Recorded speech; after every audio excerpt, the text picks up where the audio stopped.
Thank you. Good morning, everyone. Welcome to the Statutory Planning Committee meeting of Wednesday, the 7th of May, 2025. I'd like to welcome everyone who is joining us in person today and also to those online. To let you know, the meeting is being live streamed and recorded and will be available for viewing via the Commission's website as well as YouTube. Committee members may refer to technical devices throughout the meeting to assist them in considering the information before them. In opening the meeting, I'd like to acknowledge that we're meeting on the lands of the Whadjuk people of the Noongar Nation and pay our respects to elders past and present. Apologies and leave of absence. So in the room today, we have myself, the Chair, Emma Cole, Deputy Chair, Commissioner Heron, Commissioner Brooks, Member Franklin, Member Harmon, Member Knight, Member Moore, and we have Commissioner Adair attending online. Welcome, Commissioner Adair. And we have an apology today from Commissioner Lakey. In relation to leave of absence request, Member Franklin has requested a leave of absence from the 13th of June to the 29th of June inclusive. Thank you, Member Franklin. I'll now move to item 1.3, disclosures of interest. In relation to item 3.1, which is the Part 11B development application for the purpose-built student accommodation on Stirling Highway in Nedlands, Commissioner Heron has declared an indirect pecuniary interest in that Commissioner Heron, employer Urbis, has conducted the heritage impact assessment for the project. Commissioner Heron, I understand that you won't be participating in this item. Thank you very much. In relation to the same item, Commissioner Adair has advised that she is part of the consultant team on this project, and Commissioner Adair is not seeking to participate in the item, which is my understanding. Yes, thank you very much. On item 3.4, the development application for the redevelopment of Australian Hockey Centre, Member Moore has declared a perceived impartiality interest. Member Moore advised that she gave design and chaired SDR session. One formal and some informal advice. Thank you. For previous iterations of this project in her previous role as Government Architect of WA. Members, I'm happy to accept this as a perceived impartiality interest. Is there any dissent to that? Thank you very much. And in relation to item 4.2, the Shire of Augusta Margaret River Local Planning Scheme number 2, recommendation to Minister, Commissioner Heron has declared a perceived impartiality interest in that Urbis, his employer, has previously undertaken and has current work within the municipality, and that he has previously made representation on behalf of a landowner as part of a compensation claim in the locality, and he knows landowners municipality. However, none of these are impacted by the change in the proposed scheme. I'm also happy to accept that as a perceived impartiality interest unless there's any dissent. Thank you very much. And on the same item, Commissioner Adair has also has a perceived impartiality interest in that Commissioner Adair advised that she resides but does not own property in the Margaret River region, and that the location of her residence will not be changed in any way by the provision of a new scheme. Members also happy to take that as perceived impartiality interest unless there's any dissent. Thank you very much. In disclosure, in relation to item 1.4, disclosures of representation, just to note that I have had a meeting with representatives of the Witchcliffe Eco Village in relation to item 4.2, the Shire of Augusta Margaret River scheme, and just noting that I don't have any additional information to that which has been presented to the committee today.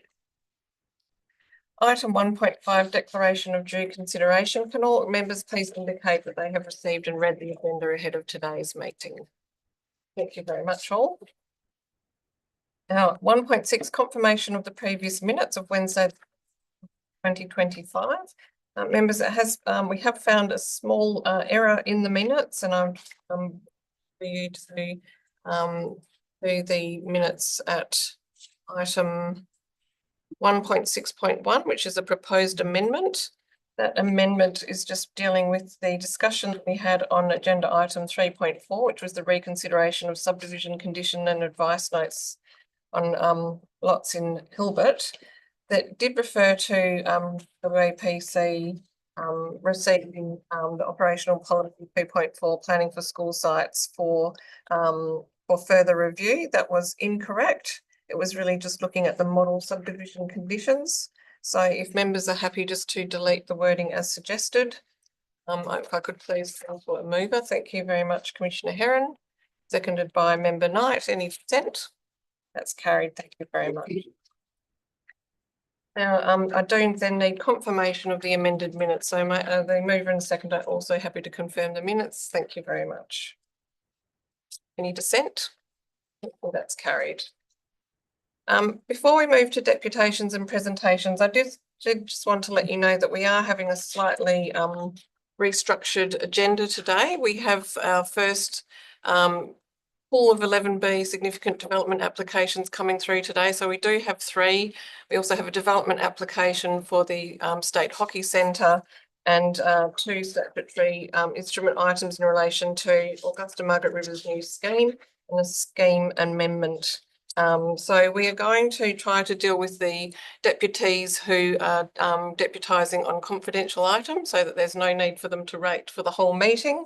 And then we will have to deal with item 3.1 deputation and the actual decision making on that item, because we do have a number of members on a conflict of interest on that item, as well as Member Knight needing to depart them early. So that will mean that we will have to deal with that item ahead of others, and then we will come back to deputations on the remaining items. So a little bit different to normal, but it's to try to move through the meeting as efficiently as possible.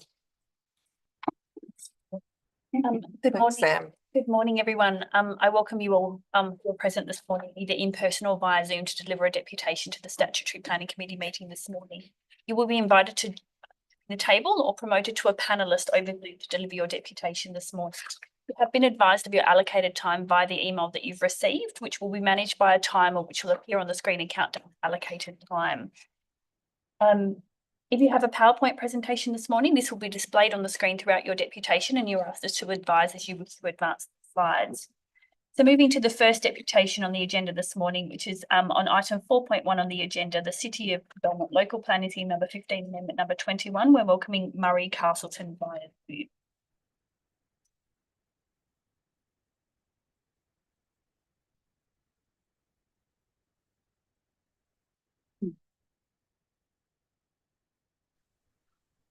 Good morning. Can you hear me okay? And thank you, Murray. Good morning. And we can now see you. So over to you when you're ready. Thank you. Thanks very much. Through the chair, thank you for the opportunity to address the committee today. I'll be speaking in support of amendment number 21 to the City of Belmont Local Planning Scheme number 15. The amendment request was lodged with the City of Belmont in January 2023 and has taken a long time to get to this point, with negotiations being undertaken with both city and department officers for more than 2 years. Although not as extensive as requested, the changes proposed by the amendment will reduce unnecessary red tape, streamline approval processes, and introduce essential land use flexibility for the Belmont Town Centre to meet the range of contemporary land uses that are appropriate for secondary activity centres. In particular, it will reduce the unnecessary administrative burden of needing to seek development approval for suitable land uses for internalised tenancies within the Belmont Forum Shopping Centre, as well as allowing a small range of uses that were previously not permitted. Some pertinent considerations relevant to the City of Belmont comments in their written submission to the committee on the amendment are as follows. All of the use permissibility changes proposed are consistent with the local planning scheme objective that town centre and commercial zones are intended to provide for retail, commercial function and entertainment. Other than health centre, all the other uses that they have expressed concerns about will be D or A uses, which importantly means that they will not be permitted unless the local government has exercised its discretion by granting planning approval. Secondary centres like Belmont are intended to accommodate a diversity of uses as set out under State Planning Policy 4.2. Local planning schemes set out fundamental land use permissibility, and this is not a matter that we would expect to be the focus of further strategic planning processes, which would principally be focused on urban form. Concerns in respect to presentation, scale and amenity are and would remain relevant to the determination of any associated development application under Clause 67.2 of the deemed provisions for local planning schemes, inclusive of the good design and site and development requirements as set out under Clause 4.10 of the City's local planning scheme. The development application preparation and assessment process for any development of significance would also typically be supported by design review, which would consider the proposal against the 10 principles of good design as set out in State Planning Policy 7. Importantly, no major development, as defined under SPP 4.2, is proposed in the short to medium term at Belmont Forum Shopping Centre that would necessitate the preparation of a precinct structure plan. On this basis, it is highly unlikely that the owners of the centre will fund or prepare a precinct structure plan anytime soon. Now, the use permissibility changes have been under consideration for more than 2 years, and the City has yet to commence the preparation of a precinct structure plan for the Belmont Town Centre. The upshot is that there are many checks and balances in place to ensure that any future development is well considered and contextually appropriate, and it is open to the City to commence the preparation of a precinct structure plan at any time. Thank you. That was perfect 3 minutes, Murray. Well done. Yes. Must have been practicing in front of the mirror. There was a bit that I didn't mention, but anyway, that's okay. Thank you, Murray. Really appreciate you keeping to time today because it is a busy agenda. I'll just go to the members now to see if there are any questions. Members, any questions for Murray? There are no questions, Murray, but we do thank you for your deputation. Thank you very much. The next deputation this morning is on item 4.2 on the agenda, the Shire of Augusta Margaret River Local Planning Scheme number 2, the recommendation to that, and we're welcoming David Mariana from Row Group.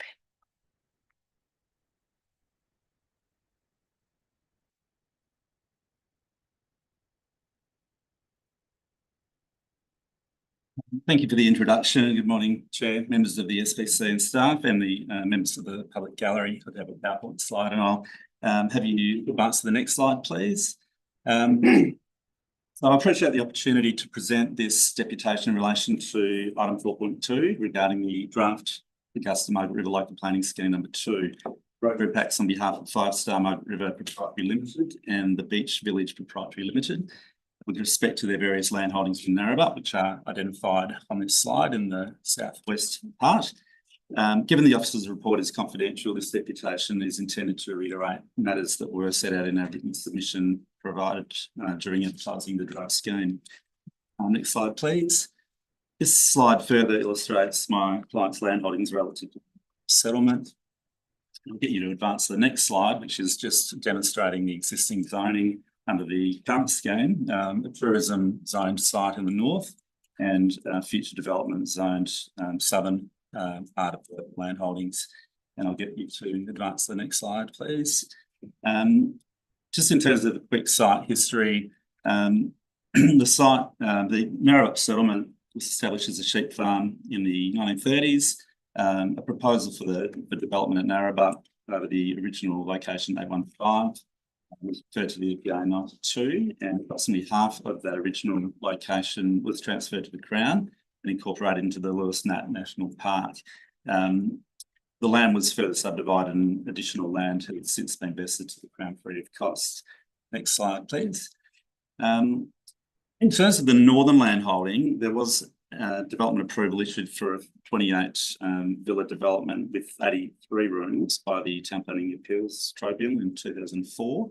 And in 2016, the DAP issued approval for 118 bedroom, 102 key short stay villa development with restaurant and function room. Southern land holdings would run a development approval for mixed use and tourism development, including 74 villas in 2009. Next slide, please. In terms of the planning framework, SVP 6.1 identifies Narrabut as a coastal node where the principal function is to accommodate tourist accommodation and residential development. Bearing in mind the time I have available, I did want to just advance to the next slide and just set out that our key concerns relate to various development controls that are proposed to be included in Schedule 9 relating to the Northern Tourist Site, in particular a limitation on the development form that is tied to historic development approvals. Similarly, in terms of Schedule 7 on the southern land holding, we have concerns that through additional development controls and proposed modification 9, the development form will be limited to previous or historic development approvals that are no longer necessarily relevant.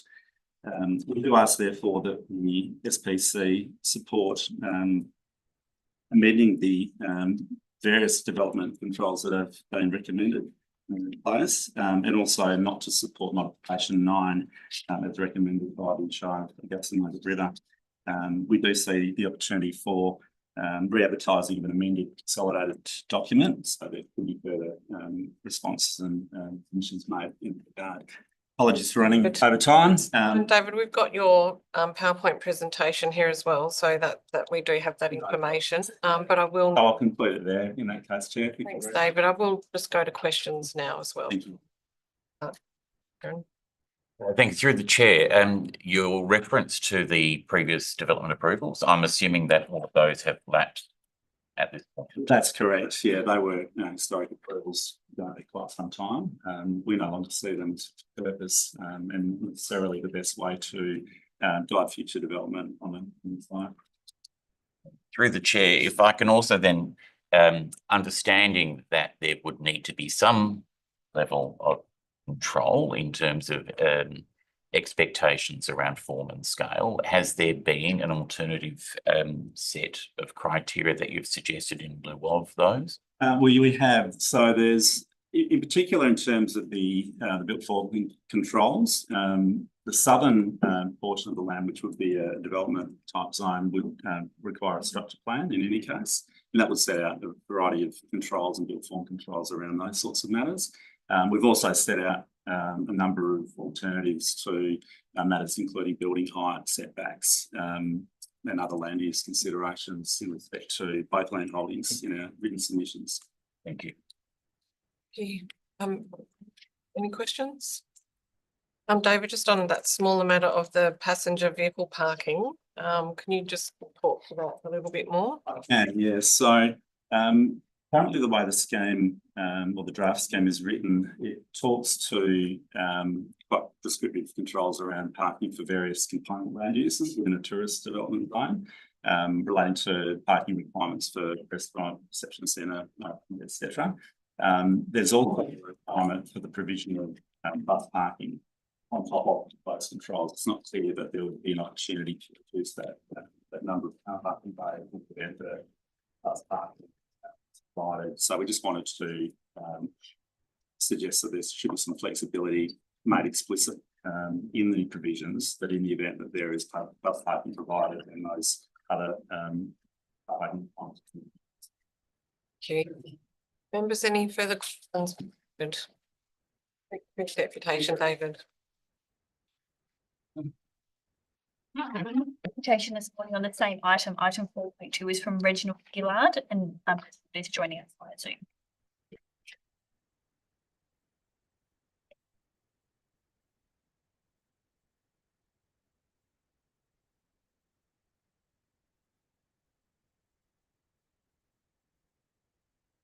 Good morning, Reginald. If you can see and hear us, can you please turn your audio and video on so we may you may participate in the meeting this morning?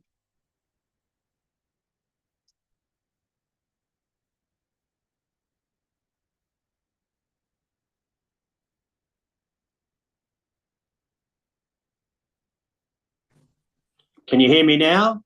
Thank you very much. Sorry. Our board members are unable to see you on our screen, so if you do have capacity to turn your video on, that would be appreciated. Otherwise, we can proceed with audio only. Start video. Yes, I think I can do that too. IT is not my strong point. There we go. We can see you now. Thanks very much. Thank you very much. Over to you when you're ready for your deputation this morning. Thank you. Thank you for seeing me. I've started this process during the concept of this later stage of strategic planning by the Shire Council, because I have a unique situation there of having 9 hectares of land, which is a de facto tourist zone, which I have applied for gradually and the council has approved gradually. And we are now in a situation where with 90,000 square metres, I have 1 permanent resident on it. This is between the golf course and the Surfers Point. And and 3 large houses, which I have built primarily for Airbnb, one of which has just won an Australia-wide award for uniqueness. and the only West Australian house to achieve that. What I'm looking for is some sort of ratification of what we're doing, because it has all the dressings of a tourist zone. I have 5-year licenses for Airbnb on 2 of the properties and 3 on the other one. And these will be up for renewal. That will be up for renewal next year and will go to 5 years.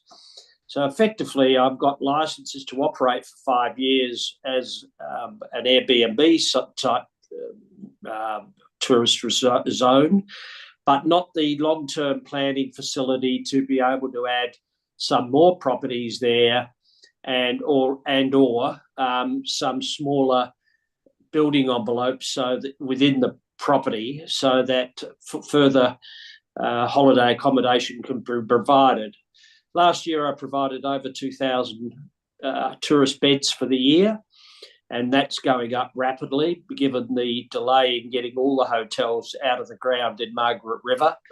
It seems to be the province of billionaires only. So it is just a plea for some sort of tourist zoning. I don't want a subdivision. If that came, that's great, but the zoning for me means that I can extend this business and make it more beneficial for the council and the residents of Margaret River. I haven't got a clock going on my phone, my thing, so I don't know whether I've run out of time, but I'll plug on. You've got 20 seconds to go. Oh, I won't plug on then. I'll back out. Thank you for your time this morning. Thank you very much, Reginald. It's Emma Cole, the chair here. Congratulations on your recent award for your Airbnb home. I will just go to members now to see if there are questions of you. Members, any questions? There are no questions, but thank you very much for joining. Oh, sorry, Commissioner Adair has a question. My apologies. Thank you. Reg, I just wanted to ask how much discussion, like some of the things in your the documents you provided to us, one of the aerial photograph is really quite old, and that's okay. That's fine. We know, get the proximity of where you are. How much discussion have you had with the administration and with the department, or have you had any with the department while this process of a new scheme has been drawn up about the zoning on your land? No discussion with the department, only with the council. So I've employed Harley Dijkstra now to assist me going forward.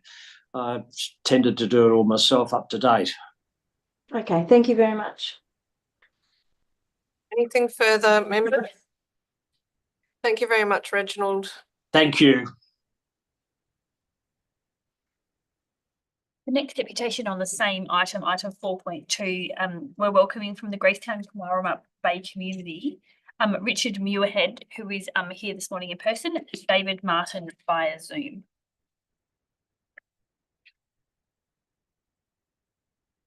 Can you get David up on the? David will appear there shortly.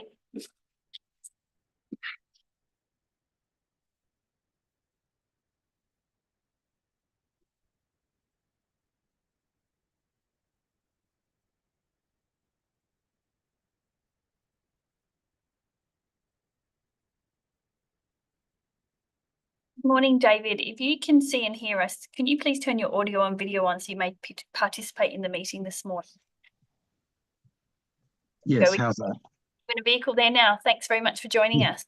And over to you both when you're ready. Thank you. Thank you. Richard and I would both like to just speak for literally 2 minutes on this, if that is okay. And thank you for taking our deputation. We're speaking in favour of the rezoning of Lot 300 back to environmental conservation.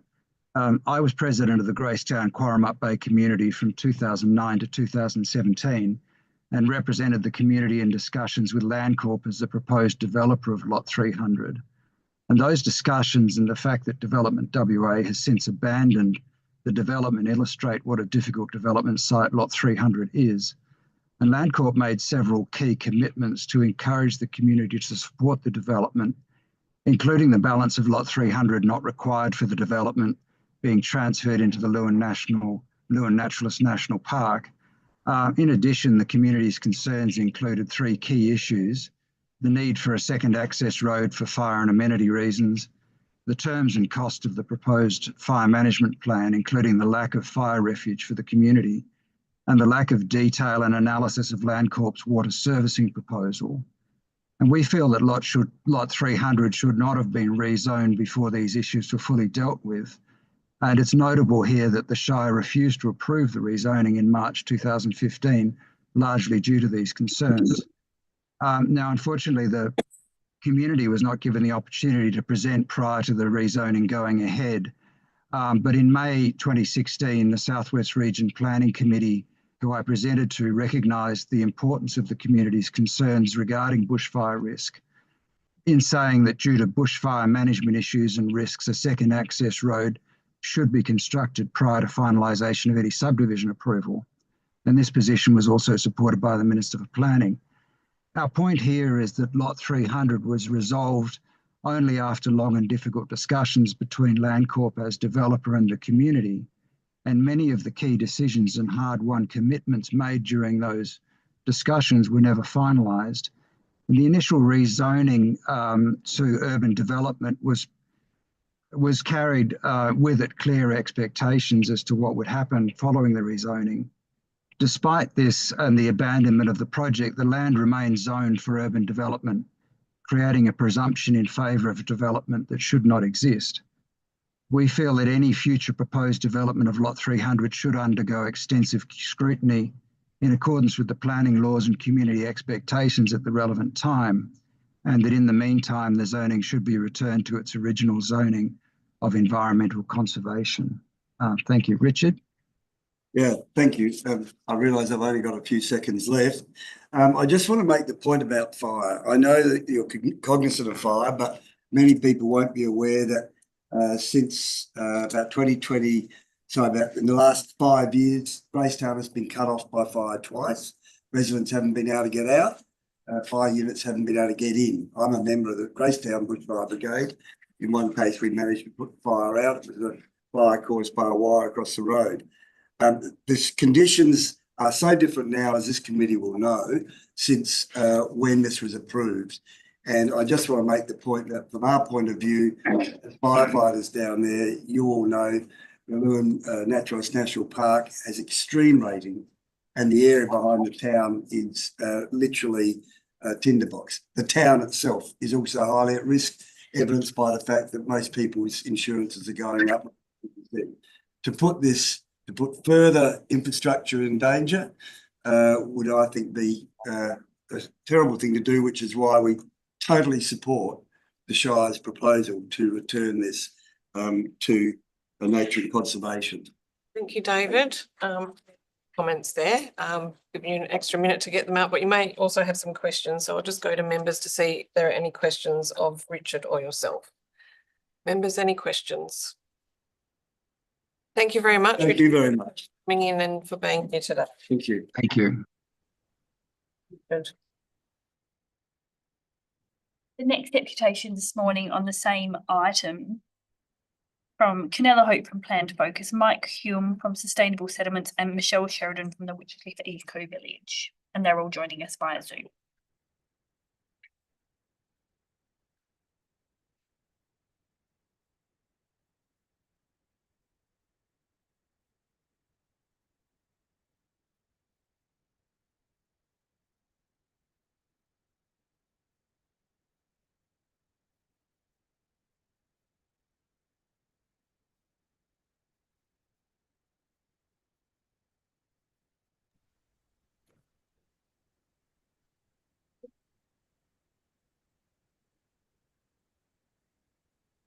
Canella, if you can hear me, I will need you to accept the request to be promoted to panelist so you can participate in the meeting this morning. I'll just try again to promote you to panelist. Thank you.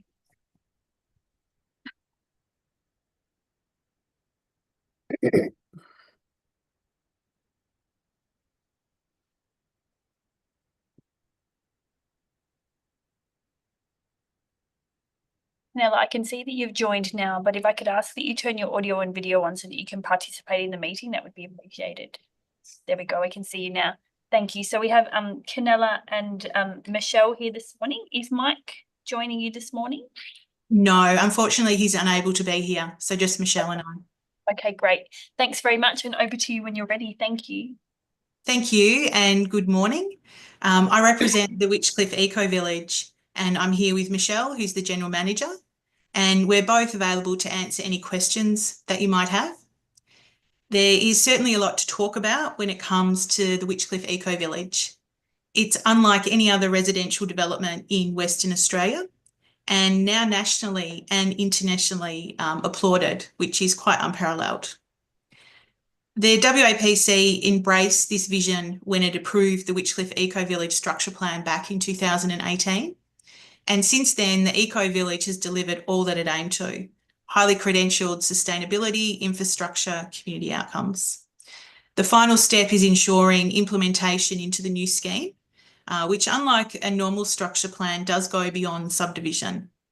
Land's being sold, community expectations created, which particularly anticipated this enduring legacy through the scheme. This, for example, includes very carefully constructed and unique special use zones. It includes carrying key objectives and operational expectations from the structure plan into Schedule 7, particularly recognising the very unique strata plan and eco-village commons land arrangements that exist. There's predetermined holiday home locations, which is a little different to the more recent STRA arrangements. And there's been very careful analysis of generic scheme provisions, zone, use table, all matters uniquely Witchcliffe Eco Village. The Eco Village has sought to, and it's been very successful at aiming high, carefully exceeding the status quo.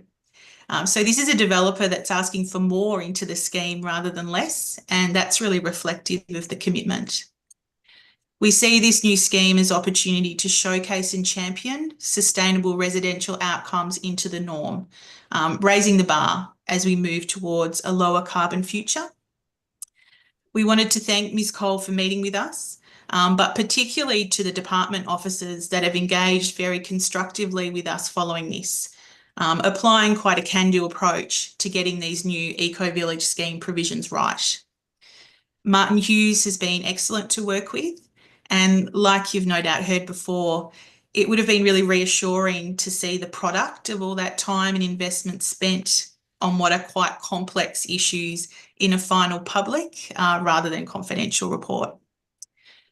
In conclusion, the Eco Village expectation is that all of the detailed matters that we've identified and now navigated through have been responded to and delivered as we're anticipating into the new scheme. So thank you for the opportunity to speak this morning. Canella, it's Emma Cole here. Thank you very much for your deputation and thank you to Michelle for being here. I just will now go to members to see if there are any questions of you. Members? There are no questions, but thank you very much for your deputation and for acknowledging the work of Martin Hughes. That's appreciated. Thank you. Thank you.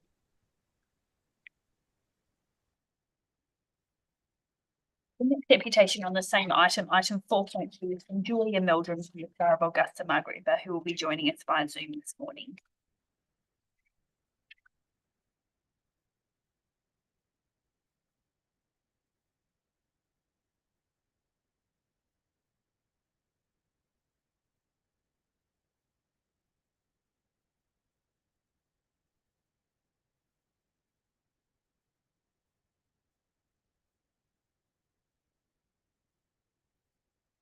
Julia. Good morning. I can hear you, thank you. If you do have capacity to turn your video on, that would be appreciated so the members can see you participating in the meeting. There we go, we can see you now. Good morning and over to you to deliver your deputation when you're ready. Thank you. Thank you. Kaya, I'm Julia Meldrum, Shire President of Augusta Margaret River. Thank you for the opportunity to provide a deputation in relation to item 4.2 on today's agenda, being the Shire of Augusta Margaret River's local planning scheme number 2.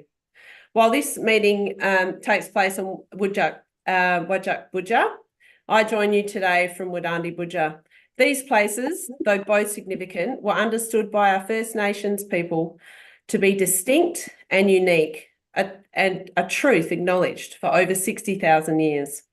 That deep understanding of place continues to inform how we see our planning obligations today. Local planning should not be approached as a one-size-fits-all process. What works for Perth, Broome or Geraldton may not reflect the unique environmental, cultural and community landscape of our beautiful southwest. Our region is extraordinary, where ancient forests meet rugged coastlines and where biodiversity flourishes. But more than that, our people care deeply. Generations of custodians, settlers and community members have actively protected this wonderful place. That same commitment shaped LPS2, a scheme carefully developed by local planning professionals, shaped by robust community consultation and unanimously endorsed by our council. And yet, despite this, there has been limited transparency around the WAPC and ministerial decision-making processes. As council, we are not privy to the full detail of concerns held by DPLH officers. Instead, we are left to guess what revisions or objections may be raised. This starkly contrasts with the high levels of transparency and engagement required of local government through the development of the scheme. I understand that our officers have already provided a detailed submission addressing key areas of concern, but I want to make a broader point. If we are serious about planning that reflects the identity, aspirations and needs of West Australian communities, then we must allow communities to shape their own planning frameworks. The consequences of failing to do so are real. For instance, new bushfire guidelines now exempt certain short-term rentals in high-risk bushfire areas from requiring bushfire management plans. How does that protect visitors or residents? The redefinition of ancillary dwellings to permanent short-stay accommodation also undermines one of the few remaining avenues for affordable, low-income housing in our shire during a housing crisis, no less. The planning tools within LPS2 are supported because they reflect our community's voice. On matters such as tree retention, sustainable building design, backyard infill and future development in places like Gracetown, we have listened carefully and acted accordingly. On behalf of Council and our community, I urge you to support our scheme and through it, support our right to determine how our special corner of West Australia is planned, preserved and protected. Thank you for your time today. Thank you very much, President Meldrum. It's Emma Cole here, Chair, and we appreciate your deputation today. And we do note that we have also received a written deputation from the Shire's officers. I will just go to members now to see if there are any questions of you. There are no questions, but thank you very much for your time today. Thank you.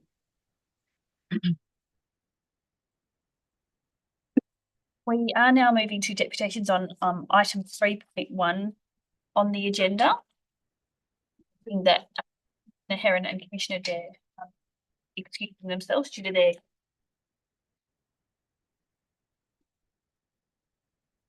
Item 3.1 is a part 11 development application purpose-built accommodation with cafe and commercial tenancy at numbers 37 to 43 Stirling Highway in Nedland. The presentation on this item this morning is from Patrick Kenny, who is on behalf of Jonathan Houston MLA. Patrick, if you'd like to join us at the table, thank you.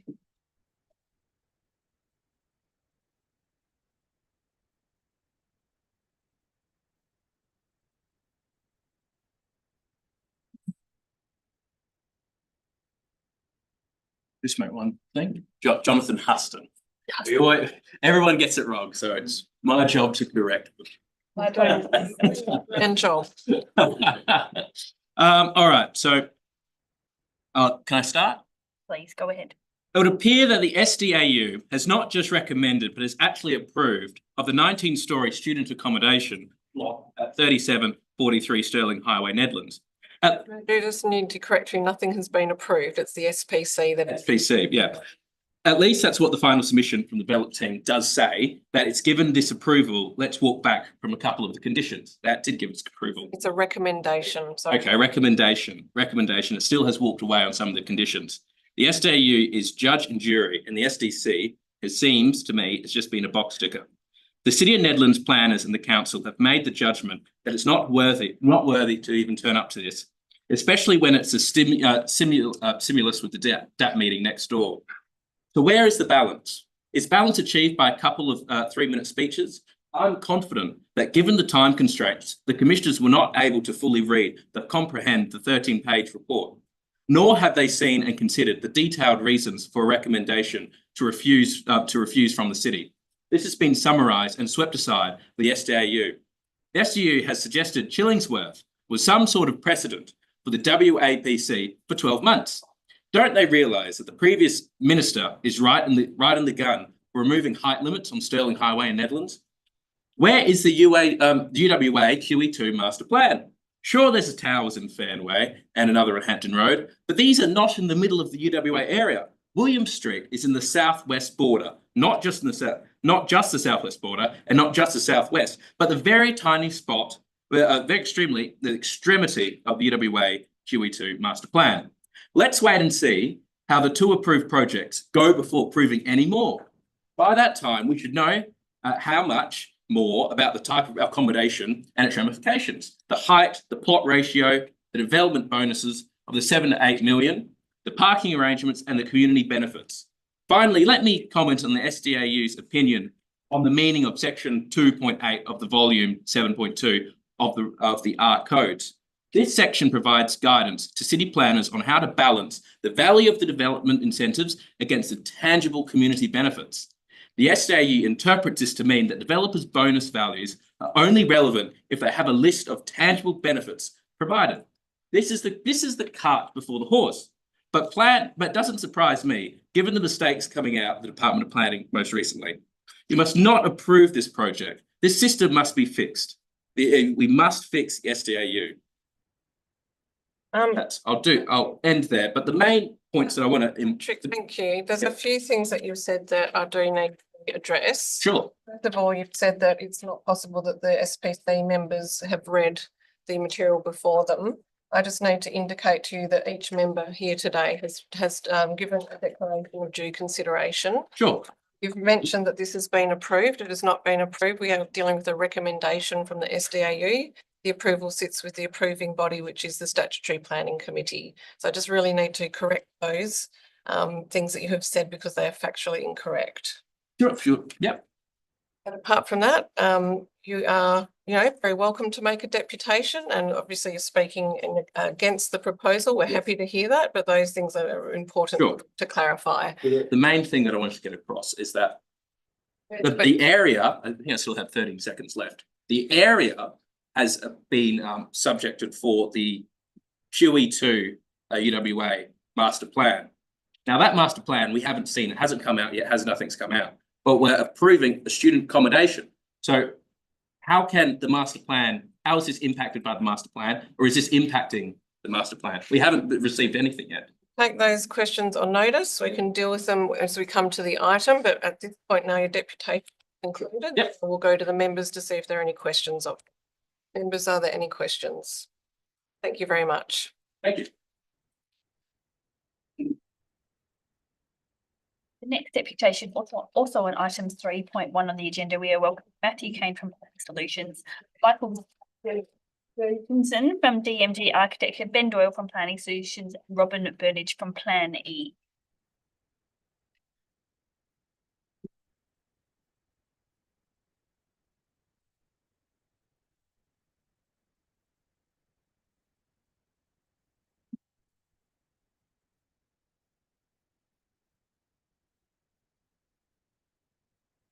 Good morning. Yeah, thank you very much, and good morning to the panel again. Thank you for the opportunity to make a deputation this morning on the item. We act on behalf of the landowner and the proponent of the student accommodation facility. Before you today have a recommendation for a 19-storey development comprising 146 rooms, extensive student accommodation, amenities, commercial tenancy, access, parking, landscaping. The application's been subject to comprehensive assessment undertaken by the SDAU since its lodgement, as well as extensive stakeholder consultation through the State Referral Coordination Unit. The outcome of the assessment is the SDAU's report and recommendation for conditional approval of the development. As can be seen through the report presented before you, the recommendation has been developed following extensive assessment and consideration of the project in consultation with the planning framework. I take this opportunity to thank the SDA officers for their collaborative approach for progressing the application and the comprehensive assessment. The merits of the proposal are clear and well outlined within the development application materials and the officer report. I briefly talked to two. Proposal seeks to redevelop an underutilised site and high quality development outcome. It's not only the site, but the public realm adjoining it and the wider Stirling Highway urban corridor. A well considered architectural, landscape and sustainable development outcome. In support of the development, the project's been considered by the SDRP on several occasions and supported by the panel. Secondly, and importantly, development will contribute to the growth of dedicated student accommodation options within Perth, and particularly within UWA QE2 Specialised Activities Centre. As per the officer's report, the precinct is covered by an improvement plan, the purpose of which is to safeguard specialist land uses and the primary purpose of this precinct as a health and knowledge area. In announcing the improvement plan, the Minister said the UWA QE2 Activity Centre is one of the largest health and knowledge precincts in the Southern Hemisphere, and it's critical that its potential to deliver employment, economic development and housing is reflected in the future planning. As stated in the SDAU report, the proposal to develop the student accommodation is consistent with the strategic intent of the improvement plan as it will deliver high density, affordable and alternate housing. With a continued demand for this specialised development within the inner metro area, this type of development responds to a clear gap in the market. An accommodation of 482 beds assists with reducing pressure on the housing market by freeing up traditional housing stock, often occupied by students. There are two minor conditions which the SPC consider today. Those matters are addressed in my deputation comments. To conclude, the proposal is consistent with the framework and supported by SDAU and SDLP who request the recommendation.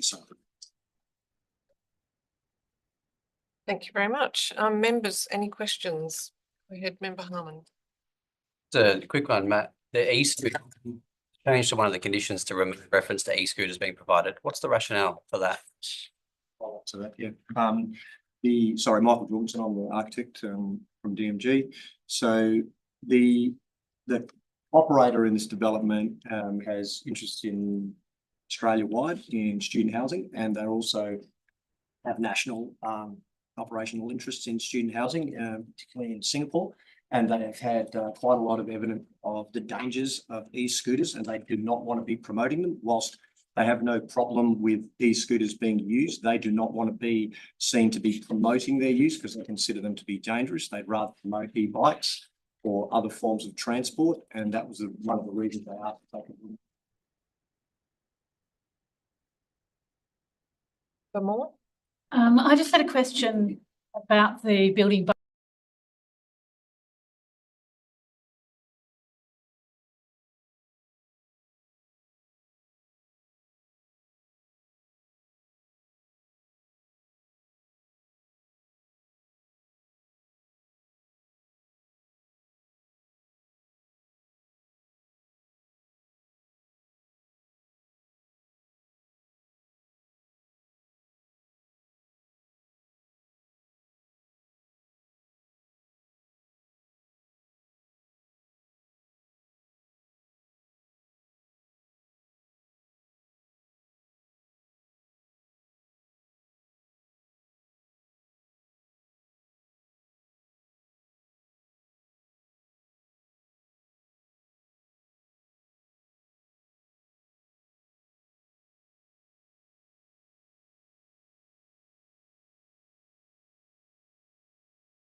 Are we back, Sam? I've just confirmed. And we are back. We are back. Sorry. Apologies, we lost our transmission there, but we were just pausing on a question from Member Moore. Would you like to Repeat it? possibly repeat? I'm not quite sure exactly when. Well, my main question, I think, hopefully those in the room are heard, but for those who are watching, I'm just trying to understand, or I'm just asking what work was undertaken to, in terms of, perhaps built form modelling, whatever work was undertaken to indicate that this was an appropriate scale of building location, particularly in the absence of, well, what we've been told is there's so I'm just wondering what work was undertaken. Yeah, absolutely. Thanks for the question. So the development went through quite an extensive DRP process, as you're probably aware, and prior to that, there was a previous development approval on the site done through the JDAP of similar height and scale, which was approved in 2022. Apologies if I don't have that. Sorry, thank you. 22, and on the back of that approval and the scale that was and the process that they had that development had already been through, which we were not involved in, we pursued a building of similar scale, worked with the government architect through Emma Williamson and the DRP in terms of scale, proportion through the DRP and multiple iterations of that, and then we looked at analysis of the current heritage building, which is to the east of the site, and had Urbis do a report on that and the impact, which they considered was suitable, the development was suitable to that. So I think we've pursued all of the relevant and appropriate avenues to look at scale and development. And obviously there's also a commercial reality of the scale of the development, which is part of that that we've taken into account. So there was a bulk and scale addressed during the 10 principles of design in terms of the flow of that building. I'm not sure. So I can go through all of the detail. No, we've had the privilege of having all of that. We've got all the information. Right. Reading all of the minutes from the Right. meeting. I suppose my question, I might just expand a little. Was there any analysis done on that building sitting that site in the broader location? Yes. As to how that will impact? It's just that hasn't come across in all of the documentation. Okay. Yep. No, that's great, thank you. We consider it to be a gateway to the precinct if you're coming from the west, and obviously an exit point from the east from the university precinct. And we look at the scale of that building. We're also aware of developments in proximity and student housing. We believe there's a demand requirement in that proximity, and appropriate large-scale student housing developments in this area are key to fitting a need for student housing in the UWA and wider broader Perth precinct. We believe that the development does sit in the area and will actually have an impetus on the largest Stirling Highway precinct. We did analysis of during our DRP presentations due to scale, and believe that that major corridor as a fairly large arterial is a key driver to large-scale development along the entire precinct, as is key further down in Fremantle with the Blackburn residents. There's the Chellingworth development. There's a number of developments along that. I haven't got them all in front of me. I should probably remember them all, to be fair. But I'm sure we all remember them. yes, and so we believe there is key impetus and driver for that scale of development. Go ahead. Yes, through the chair. Yeah, thank you for the presentation. I picked up on 2 items. The fact that it is sort of dedicated use for student housing. In the absence of that use class in the local scheme, it's obviously a residential building for the purposes of student housing. I'm wanting to find out from yourselves how you envisage it being a dedicated use for that site and how that I know comments, the use class isn't listed. It's not listed in most planning frameworks currently. It's sort of something that we're probably being caught off guard with, so we find ourselves with the use not listed. The same sort of consideration has occurred with a recently approved development down the road in Crawley as well. I think the difference between a standard residential dwelling and this is that it's very much specifically designed for student accommodate students to dwell in their rooms that have significant access to in the development. obviously the proximity. It's a model that's been tried and tested. Obviously, the operator has significant experience, not just within Australia, but globally in developing and designing to specific standards for students. In regards to I just want to clarify the actual status of the improvement plan. At this point, I believe it's a minister has announced that it is actually currently in the planning framework. I think the word used in the office.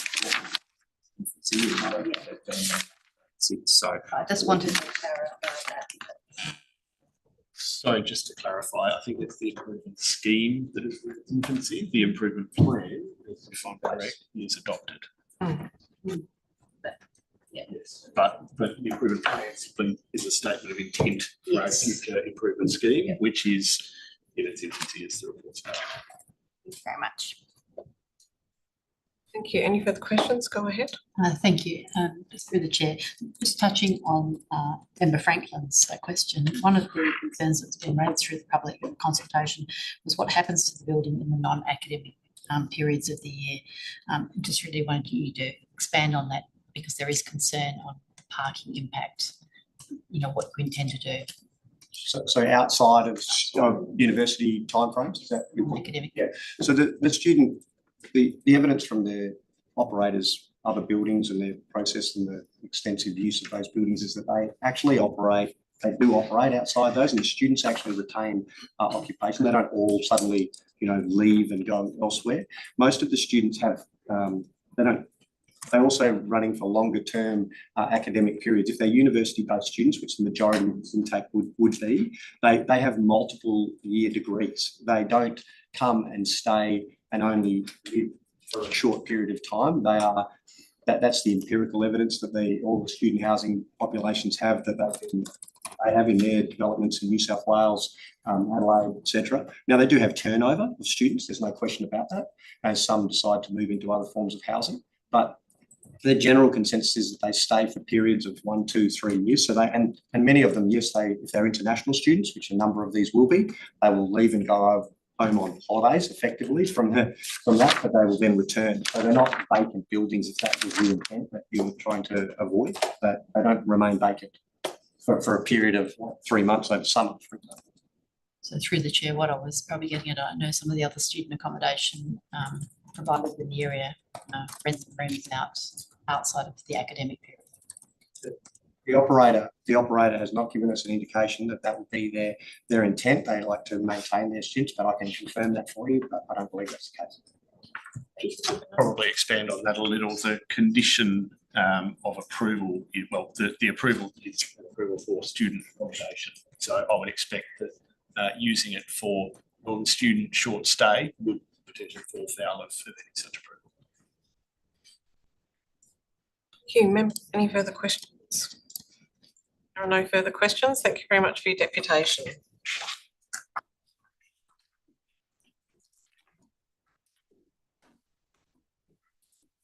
Also noting on the items that we have heard verbal deputations on, we've also received written deputations on the same item that we've just heard from Ken Perry against, and also on the same item from Alvin Chin, a resident against, and they are part of the agenda before members today.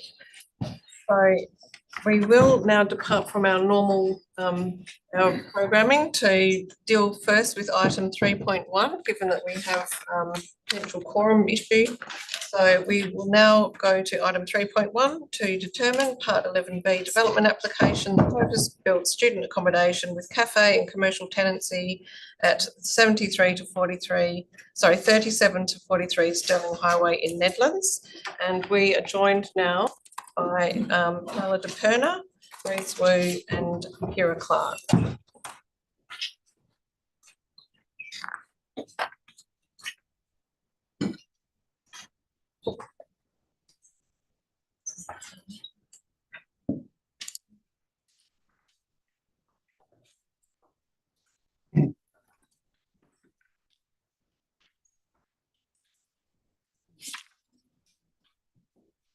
Paola Reis-Guerra to the meeting. We have had the deputations on this item, which I assume that you've heard, and also welcoming you to address those and to make any comments before taking questions from members. Thank you, Chair. Just in response to some of the matters that were raised in the deputations, the SPC will be aware that the application is to be determined based on the framework that's applicable at the time of today's decision, and that framework has been set out in the department's report.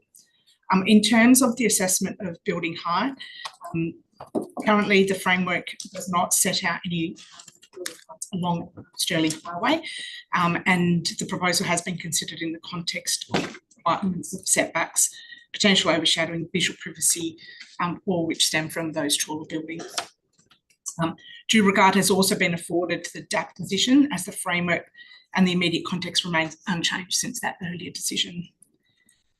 In terms of the proposed heights, it's considered that it provides a acceptable transition from the heritage building to the south and properties to the north, and is unlikely to adversely affect visual privacy, solar access, or view corridors. The development is located within the transit-oriented precinct, as defined by the WAPC policy 1.6, and is supported to increase density along residential and higher density corridors.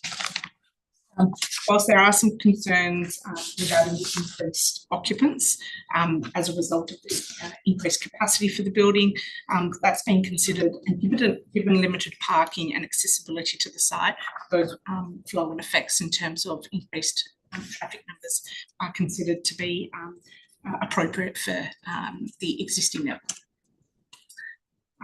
In terms of the modifications being sought to the conditions, a response has been provided to each of those and circulated to members, but I'm happy to take any questions. Thank you, Paola, and also just want to compliment you and the team on the professionalism of your report, and noting that you have made a recommendation to us and are not seeking to make decisions in your report as has been put today. So I just wanted to thank you for your professionalism and acknowledge that at the meeting. Members, are there questions for Paola and the team? Go ahead, Member I don't actually have a question, but I did want to say thank you that you have answered my previous questions in particularly thorough way. So. Members, any further questions?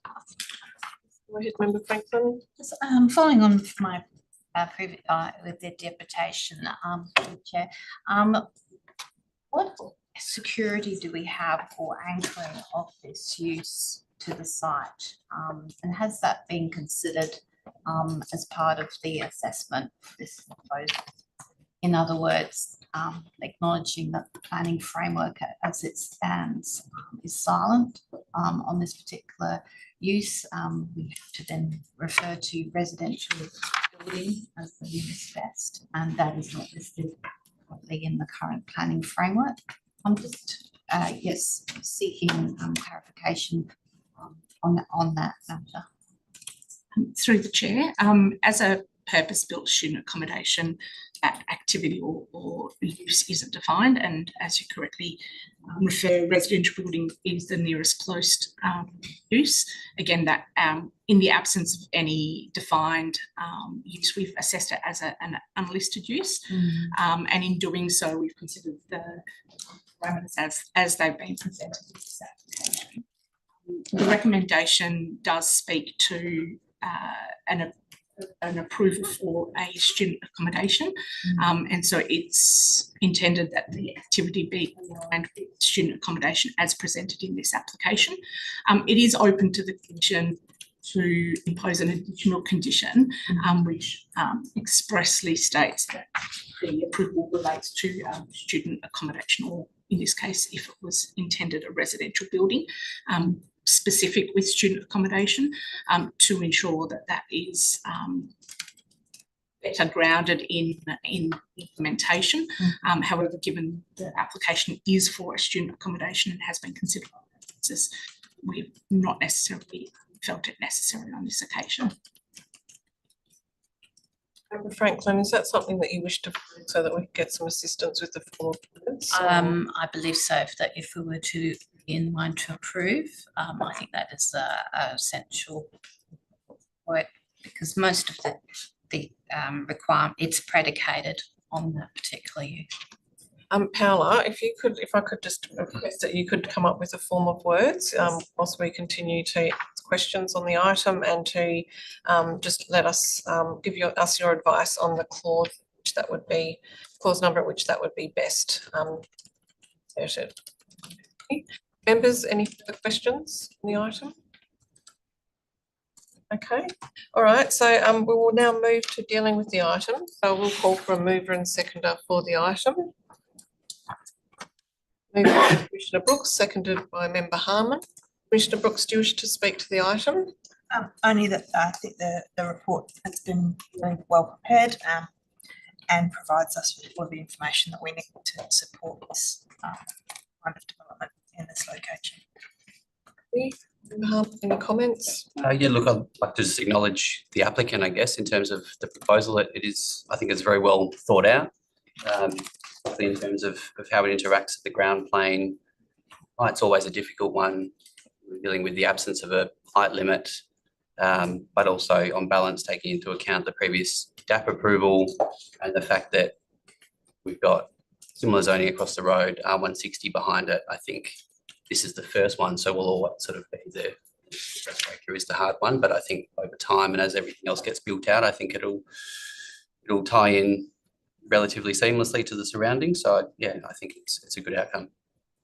Thank you. More? Yeah, I wouldn't mind speaking to it.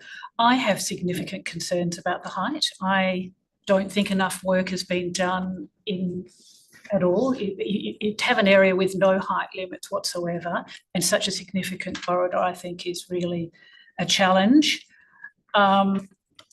I really think further work needs to be done in terms of built form analysis, not just east-west, but also north-south. I note that we are in close proximity to the UWA QE2 precinct. However, it's not actually within that location. It's closely, I think it's slightly outside of that. If I'm wrong, I might just ask Paola. It's not actually in the precinct, is it? Oh, Yeah, sorry, it's on correct. the southwestern edge. It's on the edge, right, thank you, sorry, clarification on that. Having said all of that, I suspect in this case, there is an existing DAP approval for a similar height. Now that I've been corrected on the fact we actually within that precinct, I would be able to support it, but I still would reiterate, I think more work needs to be done in terms of built form modelling, because this won't be the last one, and I feel like we're doing it in a rather ad hoc manner. Thank you for your comments.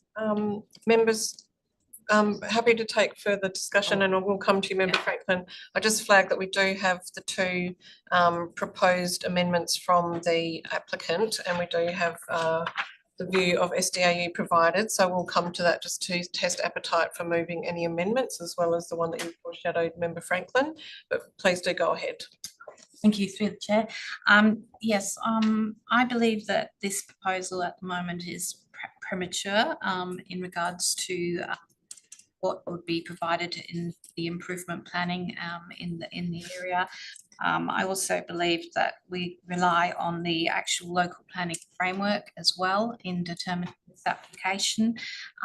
As such, this land use is silent in actually considering this application, and therefore I have, as I expressed earlier, concerns about the long-term use of this land for the purpose of this development, which is predicated on many of the dispensations for car parking, plot ratio and so forth, which is the basis of our consideration.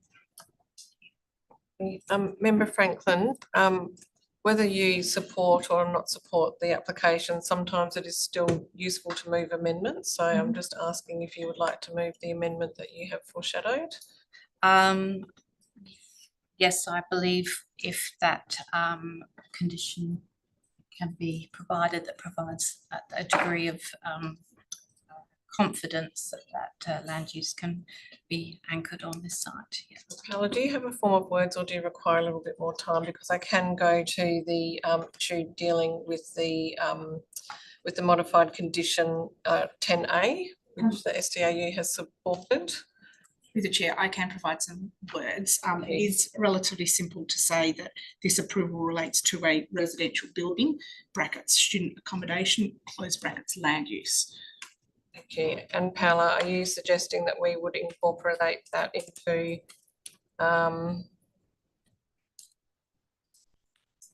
condition? Is that in the conformity approval? Yes, it would be condition 3, so it would come immediately underneath the approved plans condition, and then the condition 3 would then be renumbered to condition 4. Okay, so it's a new standalone condition 3, and condition 3 becomes condition 4. Sam, do you need the wording read out again? Yes, please. I can send it straight through to you. Yeah, that would be great.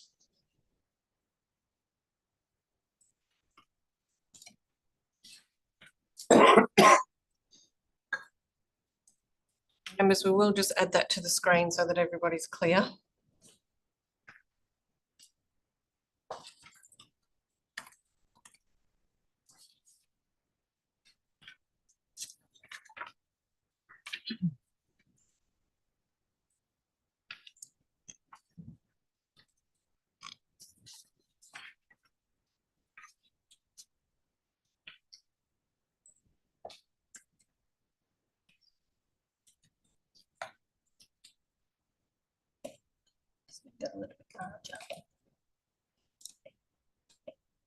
Would there need to be also that it also is and the incident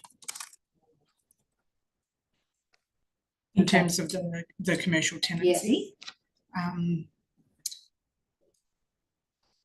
the commercial tenancy through the chair is a standalone activity that may not operate all right. in alignment. The development plans do set out the land use as a commercial tenancy and for commercial purposes. So we could add that in addition to the student accommodation component to avoid any confusion that's not articulated. Yes.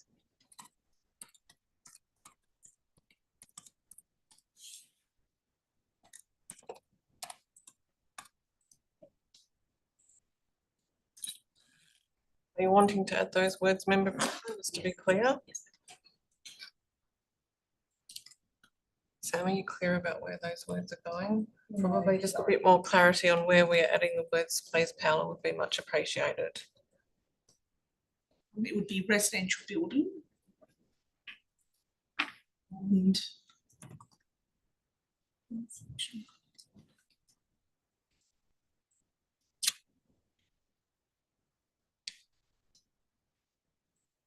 commercial land uses.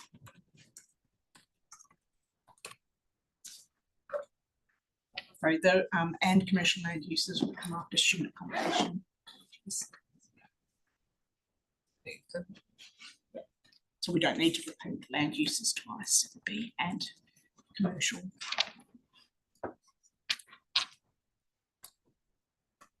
Member Franklin, as a mover, are you satisfied with the wording?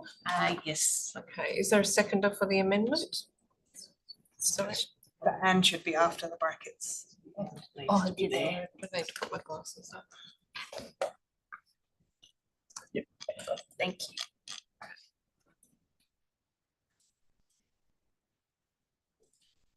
Satisfied with the wording, yes. Is there a seconder? Seconded by member Knight. Any discussion, member Franklin? I think I've probably conveyed this. Thank you. Anything Just further? Thank Member Franklin for that addition. Any dissent? Amendment is carried. Thank you very much.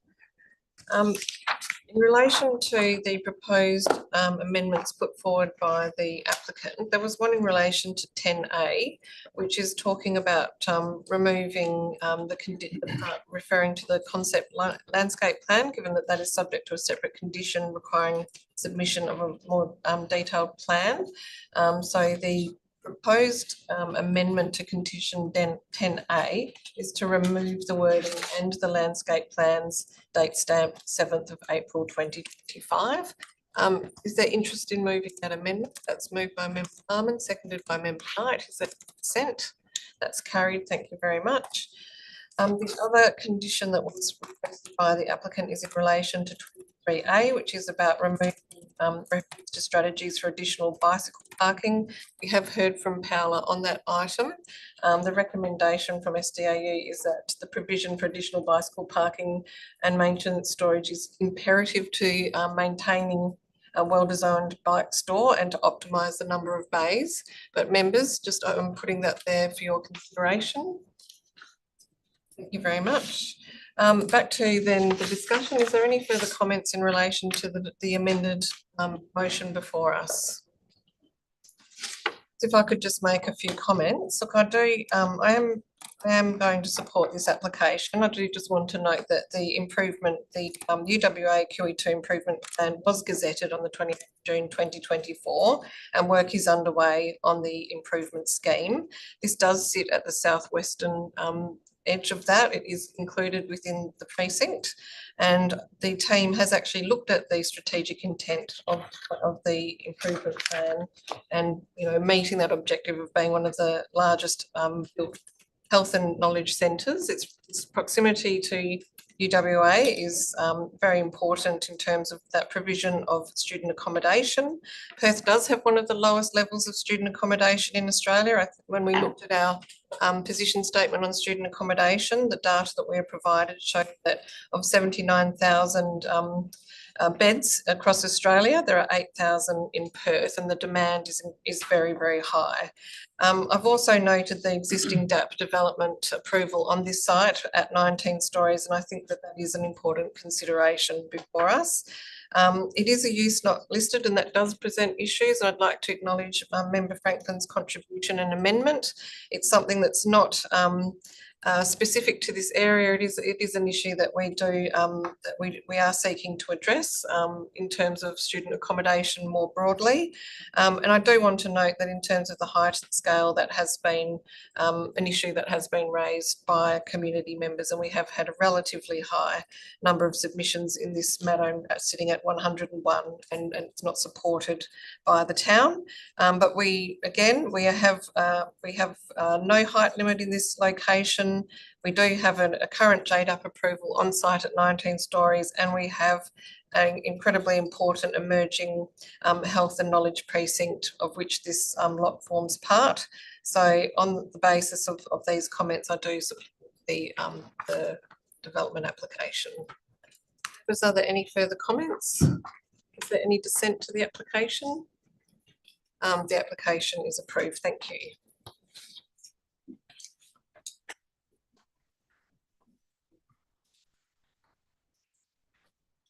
Now we will resume deputations. So thank you to all of those who've been patiently waiting.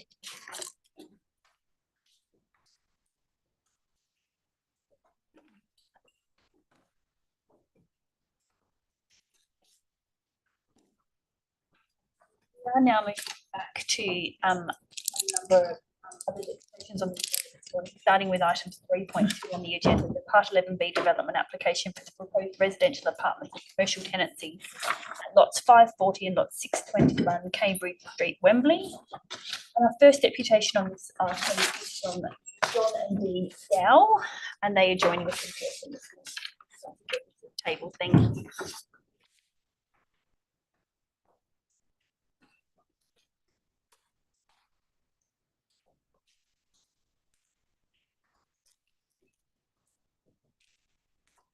Everyone. Morning. My wife would accompany, but she's got a new ankle, so she can't walk too far.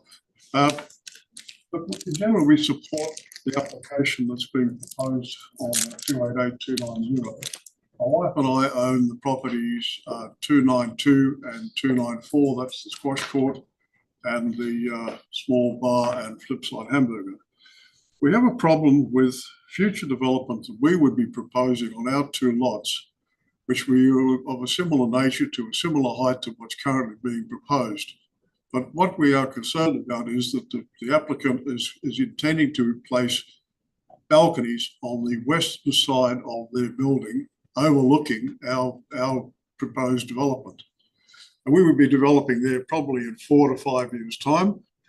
We would be seeking to put a solid wall down the boundary on the eastern side of the boundary, which means that the properties on the proposed properties that would be all looking in their balconies would be looking at a blank wall on our development. Now, that's just going to be a massive big bonfire at the time when it occurs. As you would imagine, if they find that there's a 5 or 6 story, 7-story building going up, there's a solid wall going north to south, it would be unacceptable for those tenants to be, or tenants or owners or lot owners, to be looking out on a wall. So there'd be a big fight at that time. So we would be seeking that they continue with the development, but that'd be a solid wall down that side of the building on their western side.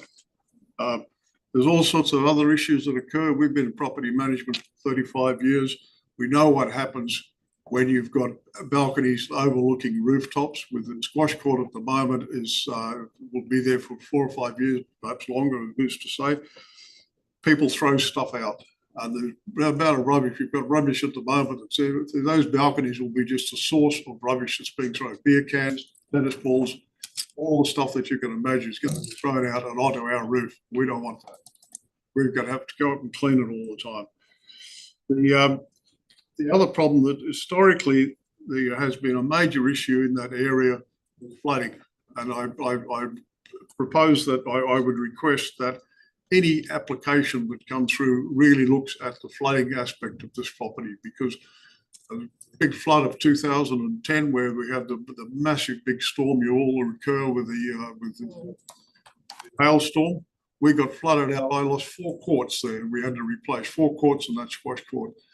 The floor of the Stanley Bar at the time was been flooded several times because there's only one outlet on the stormwater drains on Cambridge Street. And that is continually rising. If any big storm, that will flood. We'll be flooded at the back. So whatever this proposal is, they must make an absolute allowance for any excess water that's coming down there.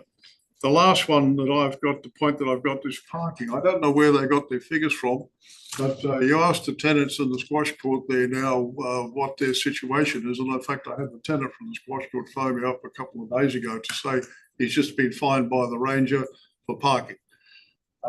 Parking is at a premium there, and if they're not allowing for parking for visitors parking in this application, we've got a big problem in that corner area around that. John, thank you. Thank you very much for your deputation today. We'd note your issues and questions, and we can come to that when we discuss the item. Just in terms of the rubbish, I'm not quite convinced that residents would want to throw their rubbish on your roof and then look at it from their balconies, but that's just my. If someone's sitting there on a balcony and they've had a few beers, the obvious place where that beer can is going to go is over the balcony and onto our roof. Well, yes, thank you. I accept that that's a concern for you. Members, are there any questions for John? Go ahead. Thank you. Through the chair, just in relation, you had suggested that down the track you're proposing a development which would have a blank wall running this side.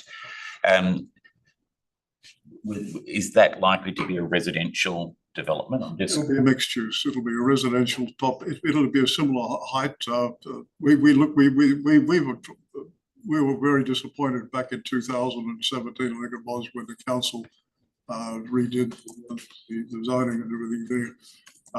We would be looking for mixed use, and I've always wanted to have underground some basement parking there, and 2 stories of office entertainment precinct. The tenant that's in there on the flip side now, he's indicated he would love to remain in that site.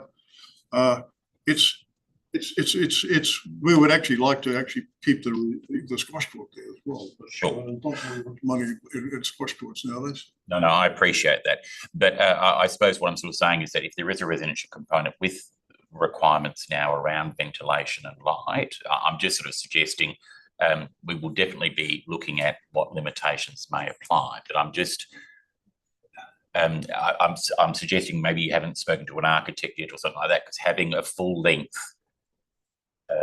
along that. We've got the advantage, we have the advantage there that we have Nansen Street on the western side. So we will be having properties, our residential up the top floor would actually be looking to the west. So we could have quite a few properties on the western side looking to the west.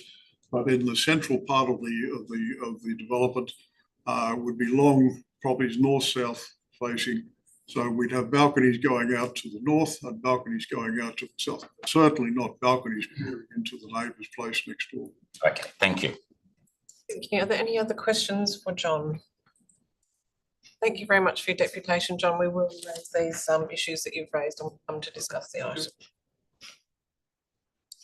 The next deputation on the same item, item 3.2, is from Dimitrios Felikis and Theo Felikis, who are joining us via Zoom.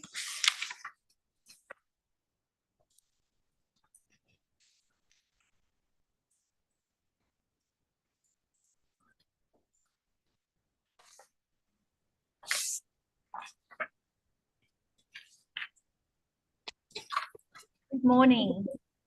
Good morning. We have received your written deputation this morning with your concerns that you may not be able to join us, but obviously here you are. So over to you to deliver your deputation when you're ready. Thank you. Thank you. Good morning, Commissioners, committee members, Chair. Thank you for allowing me to speak today. I strongly object the proposed development of 288-290 Cambridge Street, Wembley, as it's a significant departure established local planning framework. The LPS 1 was approved by the WAPC in April 2021, just 4 years ago. The SDAU states that the Town of Cambridge draft LPS 2 should not be considered as it's not sufficiently advertised. However, the Department of Lands, Planning and Heritage advice for the Wembley ACP in the LPS 2 doesn't have any significant changes. Therefore, there's no justification for departure of this development from the LPS. The SDAU used two-page summary of the Wembley ACP in the LPS to base its conclusion rather than refer to the detail in the Wembley ACP. The Wembley ACP was endorsed by the WAPC and is valid until at least the 26th of June 2028. State Planning Policy 4.2 specifically states that all current activity centre plans remain valid until their expiry.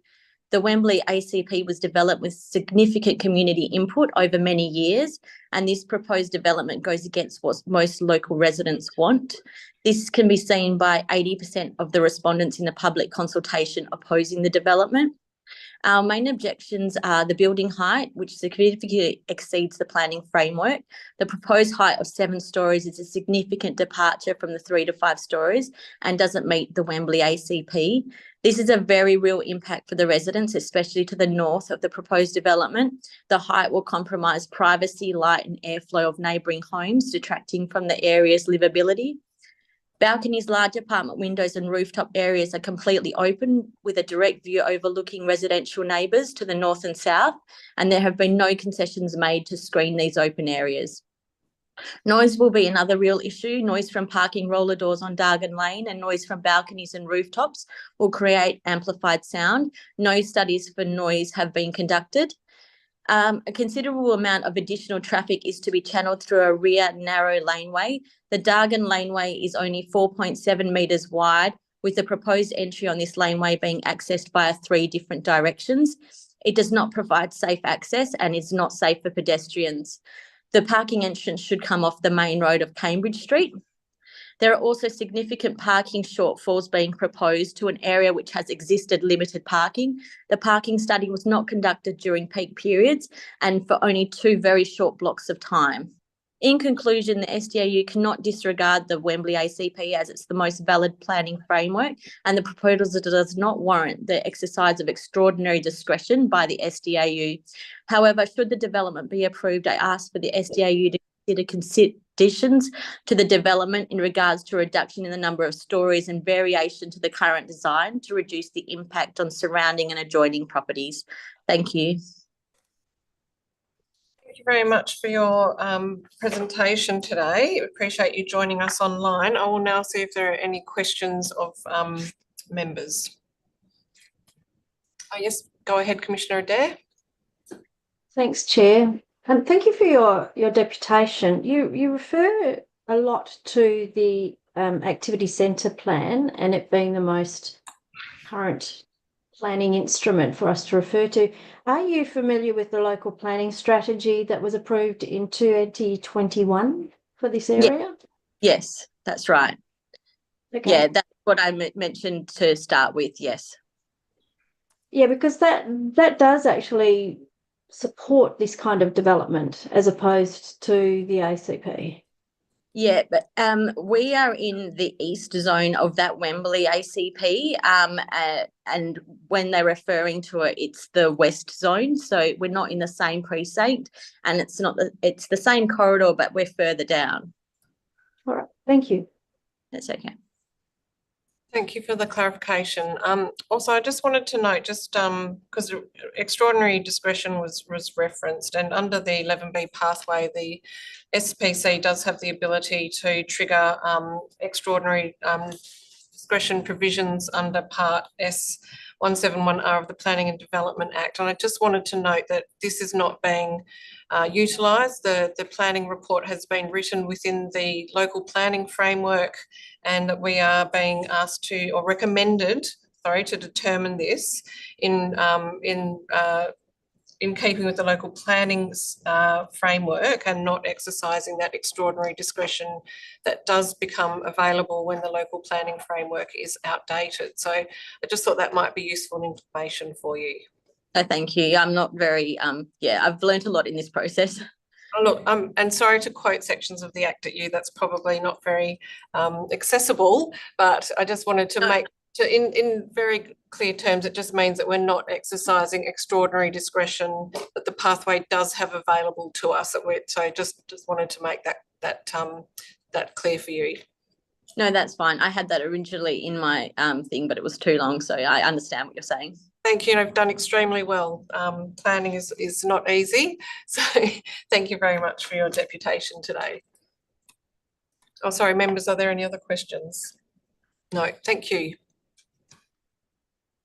The next deputation, also on item 3.2, is from Regan Cake from Dynamic Planning and Developments, who is also joining us via Zoom.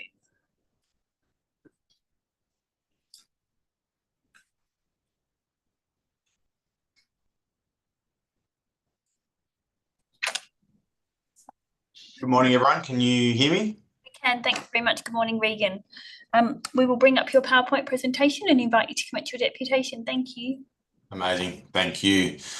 Right. Good morning, committee members. My name is Regan Cate from Dynamic Planning and Developments, and we act for the owners of 2 Nansen Street and 9 Essex Street, which are the properties to the opposite side of Dargan Lane to the proposed development being considered at 288 and 290 Cambridge Street in Wembley. My deputation today is in opposition to the proposed development and request that the committee resolve to refuse the application on the basis that the departures from the approved planning framework are simply too significant to receive support, specifically in relation to building height. In my role as a planning consultant, I typically advocate for support for variations to adopted planning frameworks and strongly believe that the delivery of additional housing is a critically important issue that the development industry does need to play a role in addressing. However, in this instance, I do not consider that orderly and proper planning has been achieved, and the proposed 4 to 5 story variation to the allowed building height noted in the Wembley Activity Centre plan should not be supported. In justifying the height and scale of the proposed development, the agenda relies on the adopted local planning strategy as the most contemporary planning instrument to give regard to, and that this document refers to a building height of 2 to 7 stories in this area. Whilst I acknowledge that these words are included in the strategy, as you'll see on the PowerPoint slide, it's misleading to suggest that the strategy can be relied upon to support these departures from the Activity Centre plan for 2 reasons. Firstly, the local planning strategy clearly notes that growth and development in the Wembley Activity Centre is to occur in accordance with the Wembley Activity Centre plan. Secondly, the Wembley Activity Centre plan has already established a framework in line with this local planning strategy where up to 7 stories can be accommodated at Anchor Site 1 within the centre's core, not the eastern extent of the activity centre where this development is located. given this development cannot be considered consistent with the current and future planning expectations of the locality. Rather, the development's inconsistency with planning expectations is why it should be refused. To consider development of this scale in this location, any development application should be preceded by an amendment to the Wembley Activity Centre plan that includes proper consultation with the local community and additional controls to manage the transition from a lower R20 density to a 7-storey built form outcome as proposed by the development. If approval is granted for such a significant departure from adopted planning framework that has followed due process in its approval, it would erode the trust of a local community that is expecting 2 to 3-storey development in this location. Thank you. Thank you very much for your presentation, Regan. I'll see whether there are any questions for you from members. There are no questions. Thank you. Thanks. The next deputation, also on item 3.2 on the agenda, is from Ben Mays and Luke Gibson from the town of Cambridge.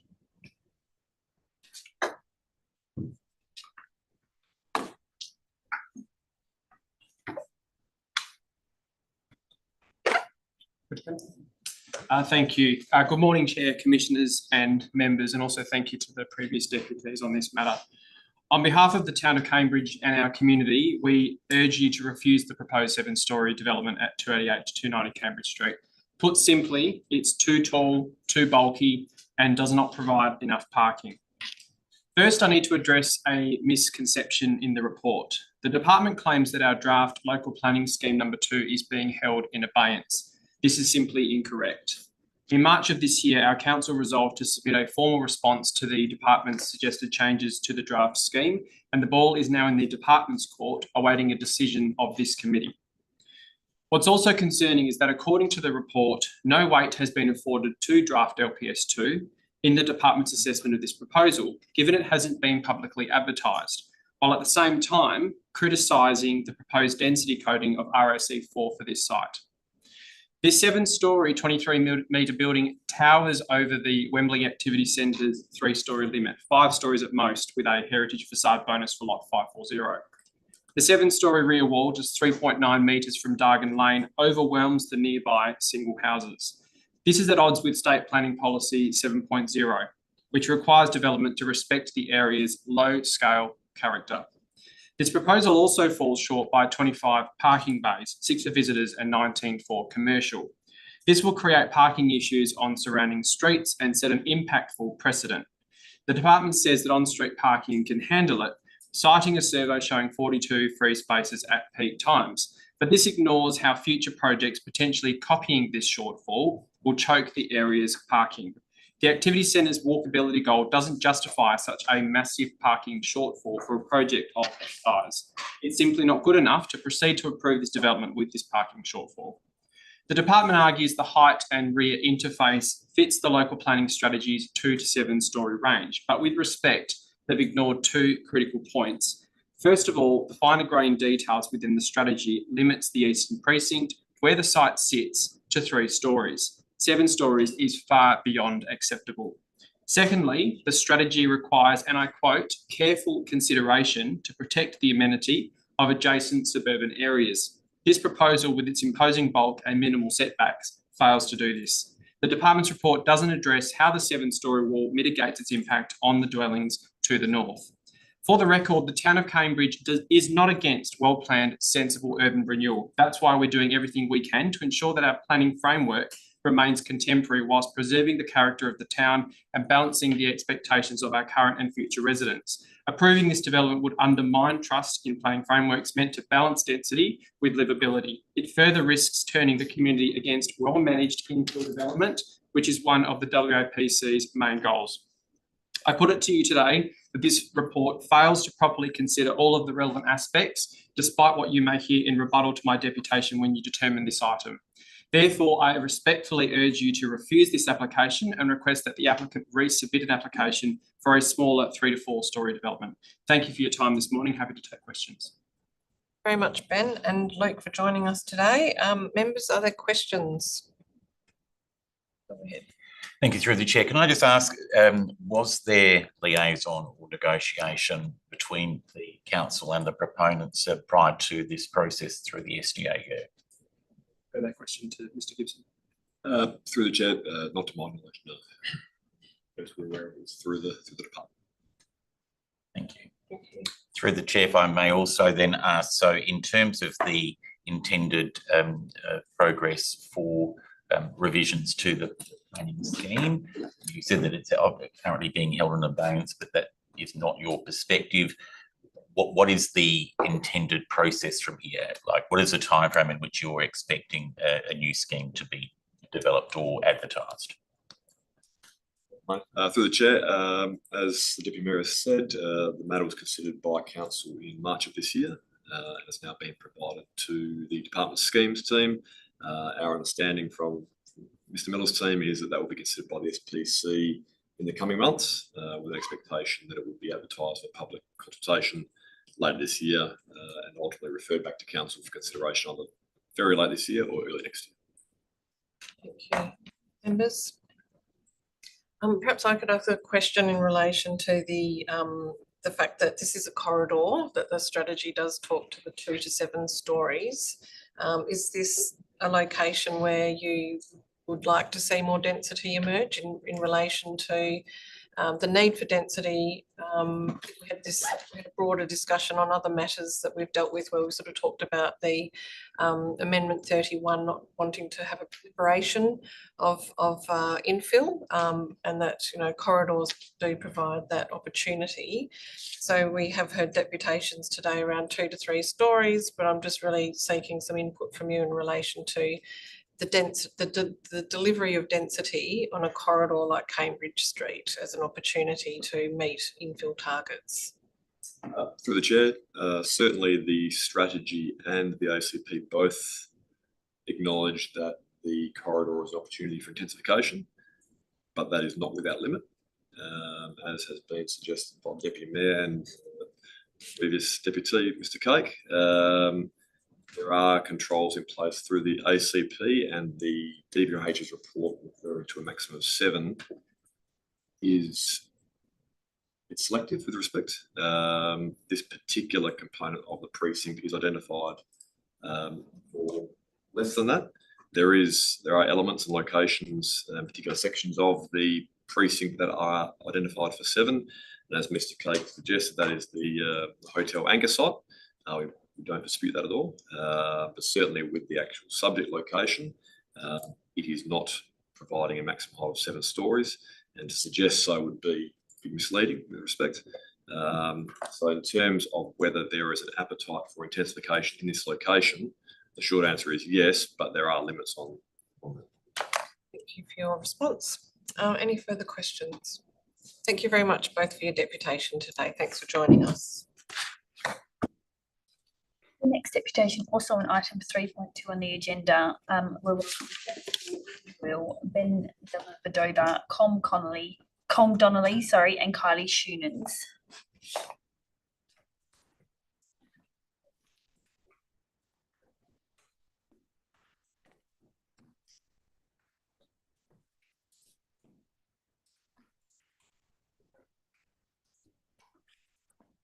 Voting?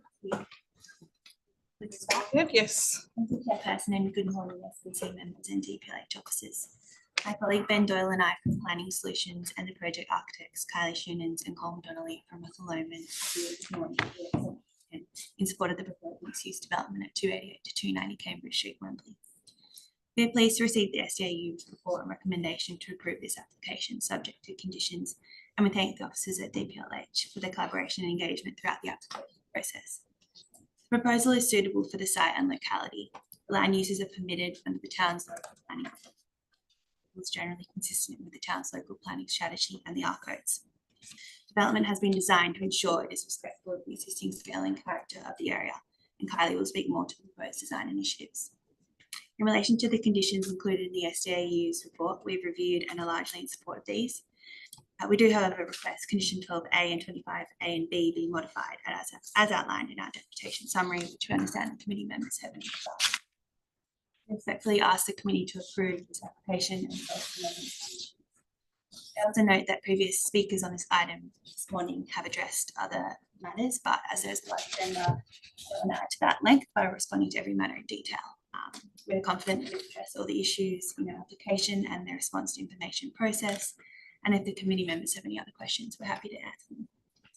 Thank you for your time, and I'll now hand over to Kylie from Reform. Thanks, Jackie, and thanks everybody. Just to confirm again, this project has received support from the government architect and the thorough design review panel process that we've been through, and meets all Design WA guidelines. It contributes to the Cambridge Street precinct and responds appropriately to that, and is a bookend along Cambridge Street for the Wembley area, connecting to West Leederville, and is the instigator and catalyst for new further development within the Nansom Street local centre, which is very much a mixed-use precinct, which will contribute both residential, retail and commercial to that area.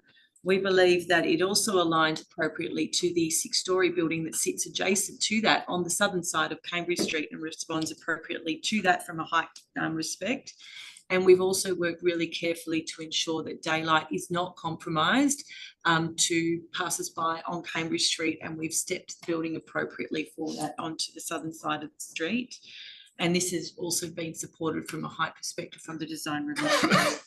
We've worked really hard to respect the existing heritage precinct. We recognise the Nansom Street local centre is very critical within the Wembley context, and we wanted to celebrate that by setting back the building from the heritage existing into a heritage building, and allowed that to really be celebrated within the street. This has come as a community first project when we've designed this space. We believe that we're providing additional street activation in what is currently an underutilised area of that to provide vibrancy for new residents to the area. We're going to be providing new parklets both to the north on Dargan Lane and the south on Cambridge Street, which is providing a really unique opportunity to provide a green link connection up and down the street, and being very generous with those setbacks. We have note that we have allowed increased setbacks that from what is envisaged in the scheme, which yes at the moment is 3 stories, but it does have a nil setback, which we obviously are never going to build a residential building to the side setbacks. So we've brought that in to allow that generosity to front, side and rear, and use that volume to put onto the top. We do not believe that this is providing an adverse impact to the residents on the street, because we have actually allowed for that. This project is also very, very generous in terms of landscaping. We're providing 22% landscaping across the development, which is substantially increased. It's actually 0% at the moment on those sites. So not only we're providing a green aesthetic, but we're increasing the urban tree canopy by introducing 10 new trees to the area. The rigorous approach that we've taken to the design is rational, efficient and constructible. And we believe that this is really important, that we have taken all of these elements into consideration, that to make sure that the building will be built with new residents into the area, to allow new opportunities for young families and right sizes to come into that, and to be able to bring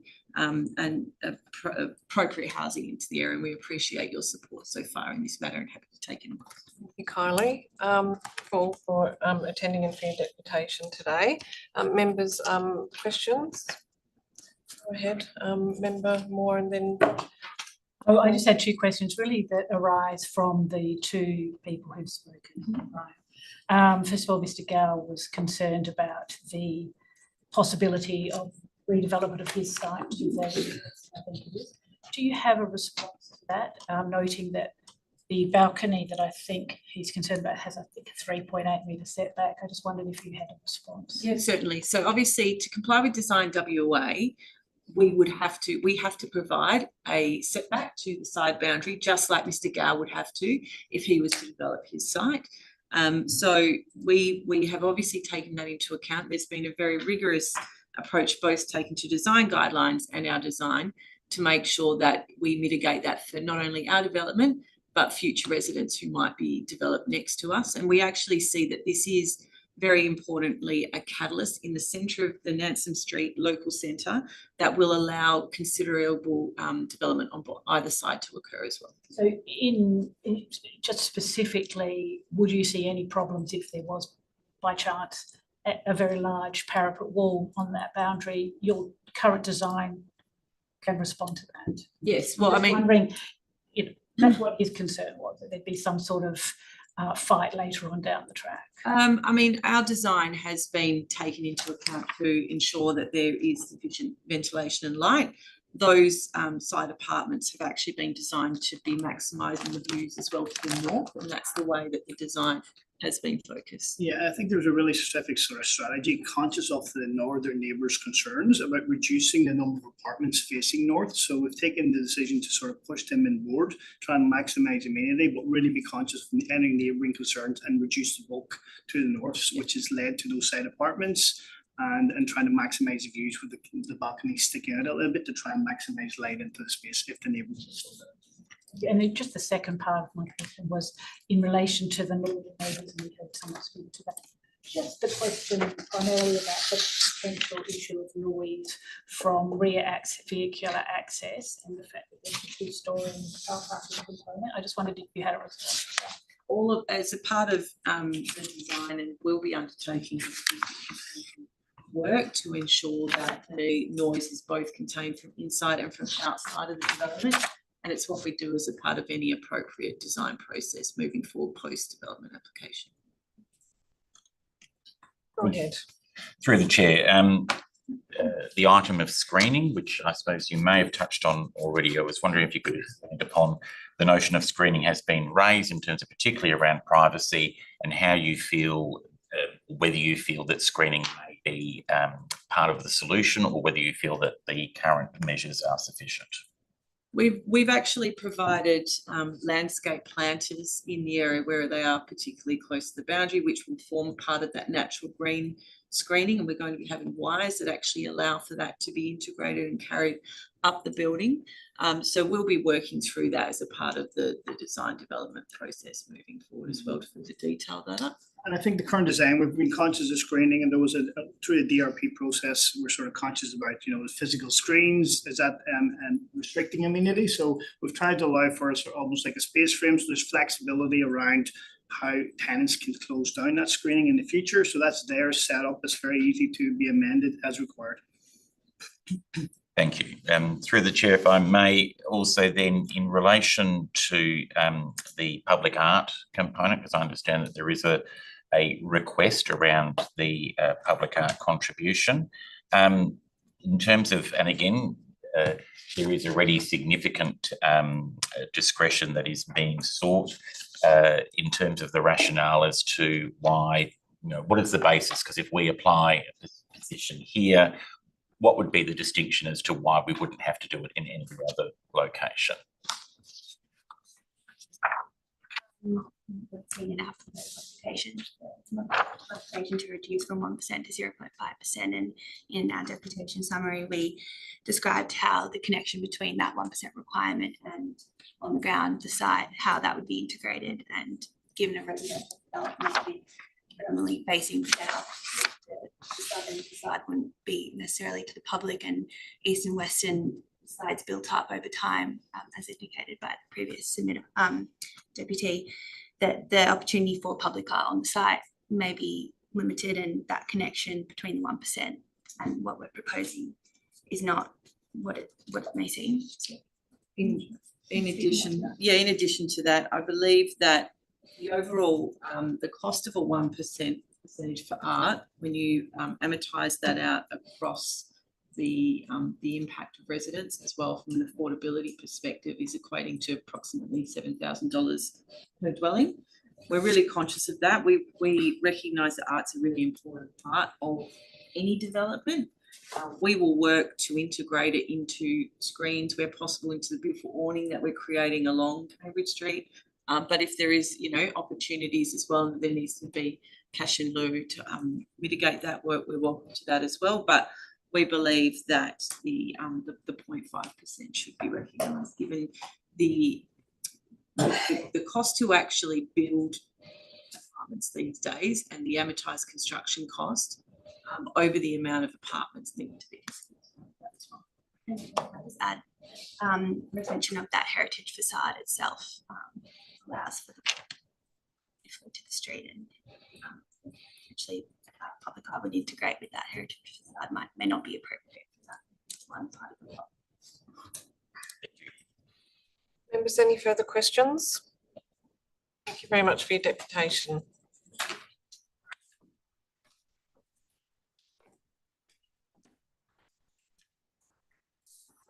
Move to deputations on item 3 on the agenda. So item 3.3, part 11B development application, resident development at 8 Yarring in Claremont. And the first deputation on this item is from Tamara Livingston, John Livingston, and Jess Neck.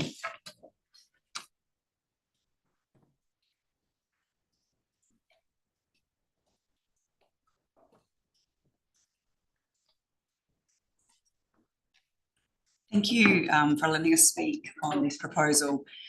Just firstly, we want to say that we're not actually opposing the entire development. And my clients live at number 10, directly to the south of it. The point we want to raise is the impact that the overheight development has in terms of overshadowing. And that's all we really want to talk about. So the application was originally, it has gone through a number of I suppose SDRP considerations, and the main point, or one of the main points it raised, was the overshadowing impact on number 10. And there was some discussion, I believe, about what the percentage was. If you read the plans as part of the agenda, it says it's at 23.4%. However, the officer's report says that it should actually be 39%, because in the plans they're referring to the entire lot size, not the urban portion of lot 10, number 10, which is only 935 square metres. So if we consider that, the overshadowing is at 39%. And that is the point, and that is the part we have an objection to.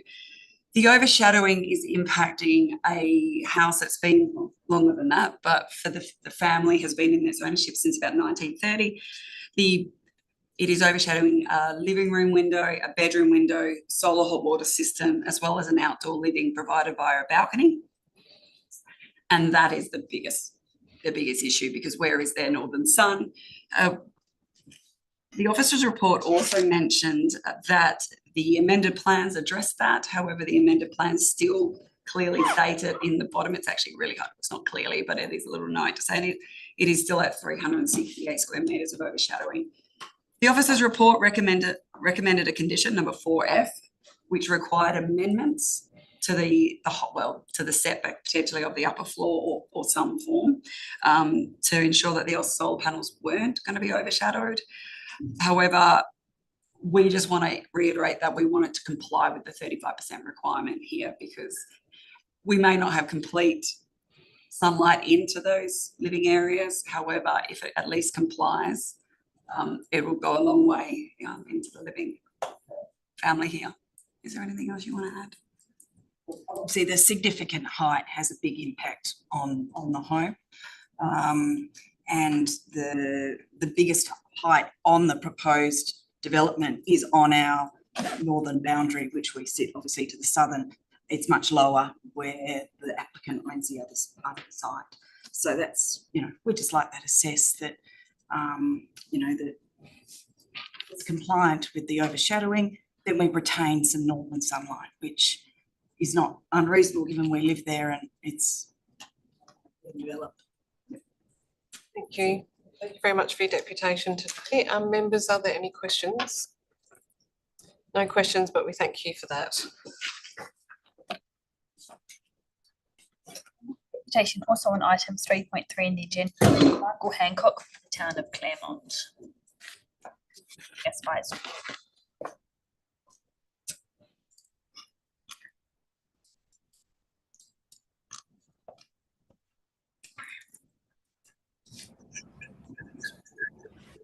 Good morning, panel. Can you hear me?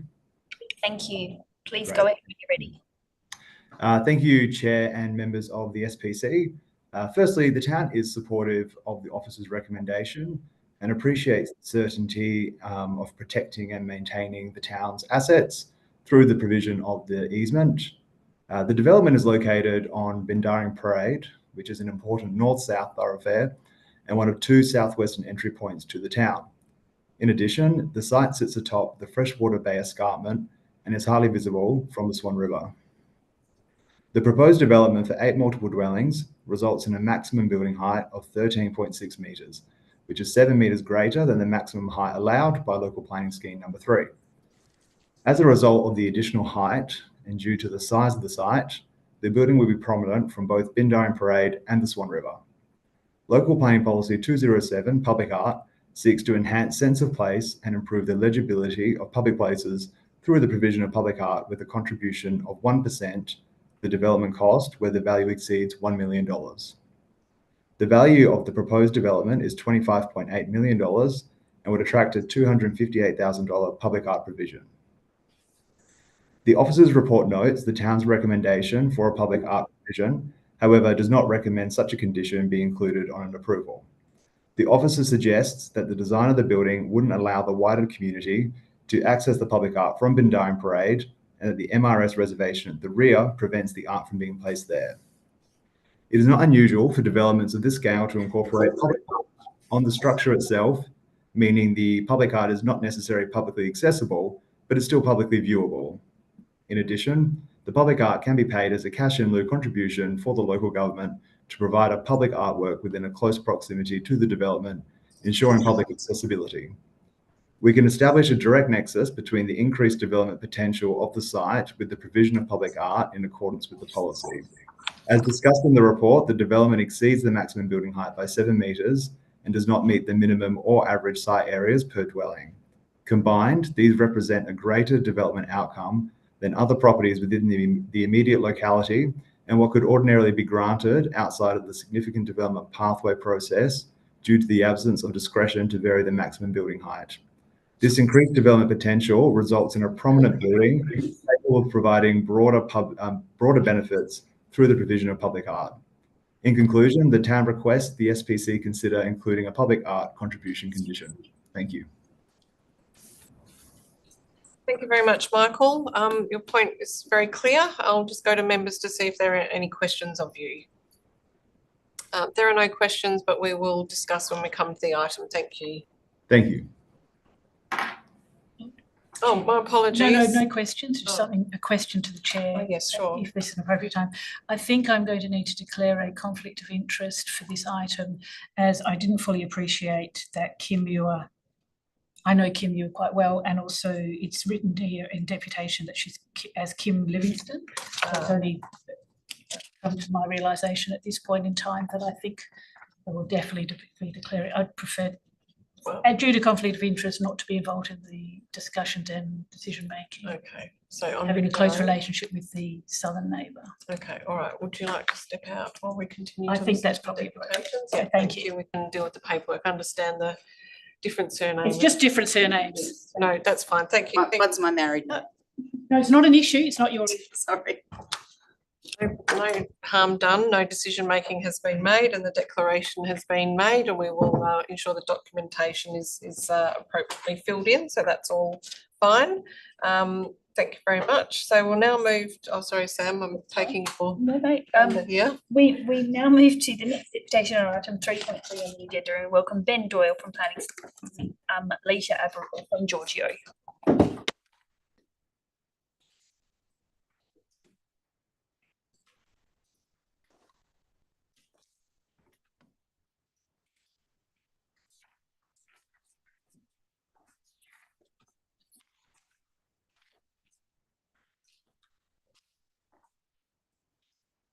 Thank you. Thank you, commissioners, committee members, officers, for the opportunity to speak today. I'm joined by project architect Leisha Aberrell of Georgie and the proponent's representative Michael Bauer of Blue Hawk Development Management as well. Hopefully we can answer any of your questions. At the commencement of this project, we started with a number of discussions and meetings with the town of Claremont officers, our first being a year and a half ago now. The previously approved development that's referenced in the report for 6 apartments and 2 townhouses had been designed in strict compliance with the hard height limit under the town's 25-year-old scheme. But design compromises that were made to achieve that strict compliance really had the effect of making the approved development unattractive to the market and unfeasible to build. The inflexibility of the scheme was constraining our options for an alternative design that would provide amenity commensurate with this location and respond to the site context. We explored a number of options with the town's officers, but were not able to really get anything to work. Ultimately, at a meeting in February of last year, we floated the idea of proceeding via the significant development pathway to allow the exercise of discretion while still maintaining the appearance of a 3-storey building comparable to the prevailing character in the building. And the town's officers at that time fully supported that approach. Since then, we've worked collaboratively with the officers of the SDAU, the SRCU, but also DVCA, DFS and the town of Clemmy. We've worked together to resolve all the issues that were raised through the assessment and referrals.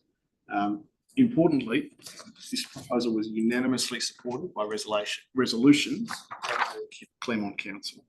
It's supported by the SDRP and it's recommended for approval by the SDAU. The officer's assessment, I must say, has been diligent and collaborative, and we appreciate their time and consideration. They have, without question, worked very hard on this application. The report before you is comprehensive, objective and thorough, and I trust you've got all the information you require in order to make an informed decision today. The recommendation does include conditions for further modifications to safeguard the amenity and privacy of the adjoining neighbour. That was raised in that presentation. I'd be happy to respond to any of those issues raised. We support the conditions as recommended.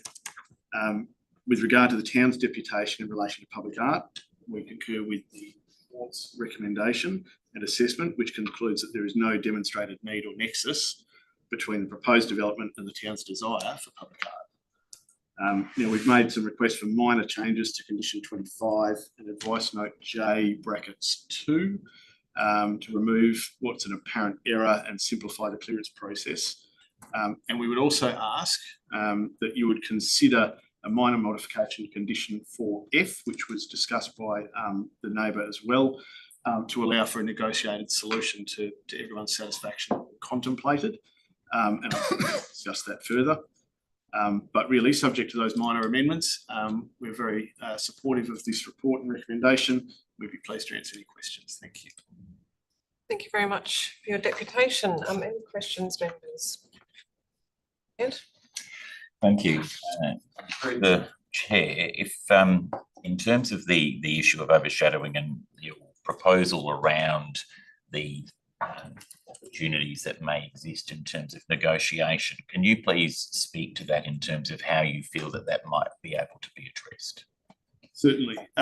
There's condition 4F, which requires, I'll find the best way, which requires the roof line to be modified to prevent any overshadowing of the adjoining hot water system or the solar collector. Now, we are happy for that requirement to remain as the default condition, default expectation. But what we would like to do is modify the condition to also allow for the possibility of a negotiated solution. So it may involve not modifying the roof line, it might involve some other modification. But similarly, it may also involve a negotiated outcome with the adjoining neighbour about the replacement of their solar collector with a new one in a different location, for example. Now, that hasn't been discussed with them, hasn't been raised, so we don't know if such a solution would be acceptable or if they'd even be prepared to entertain it. But what we would like is for the condition to contemplate the possibility of that occurring.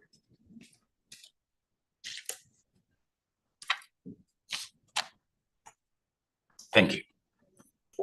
Thank you very much. On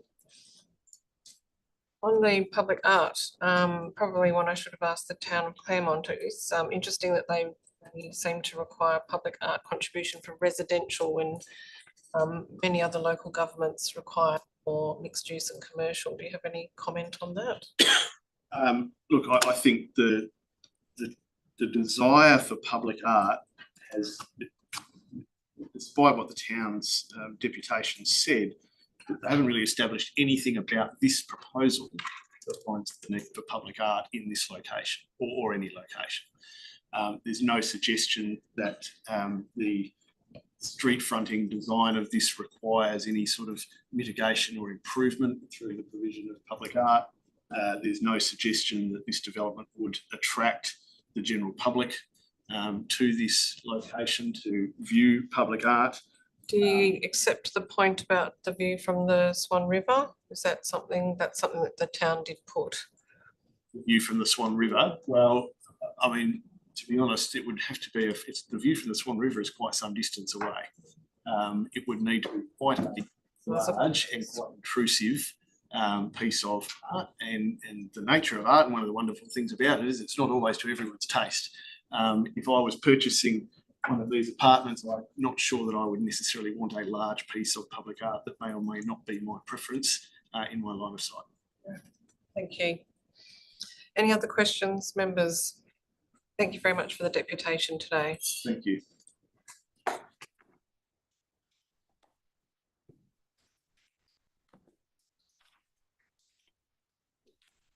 Conclude our verbal deputations today, and I'd just like to note that we have had quite a volume of written deputations received today through 2.19 to 2.29.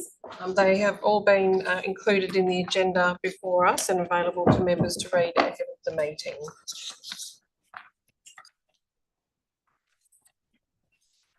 We will now continue with our remaining non-confidential items for decision. And our next item is 3.2, Part 11B development application for the proposed residential apartments and commercial tenancies at Lot 540 and Lot 621 Cambridge Street, Wembley, for determination.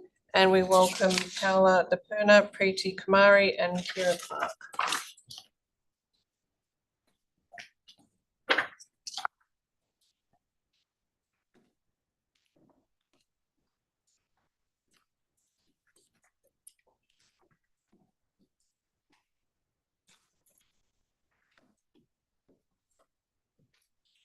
You've heard the deputations and we have obviously received a report. Is there anything that you would like to add in addition to the report or in response to the deputations? Thank you, Chair. Just a couple of responses in regards to some of the matters related to deputations.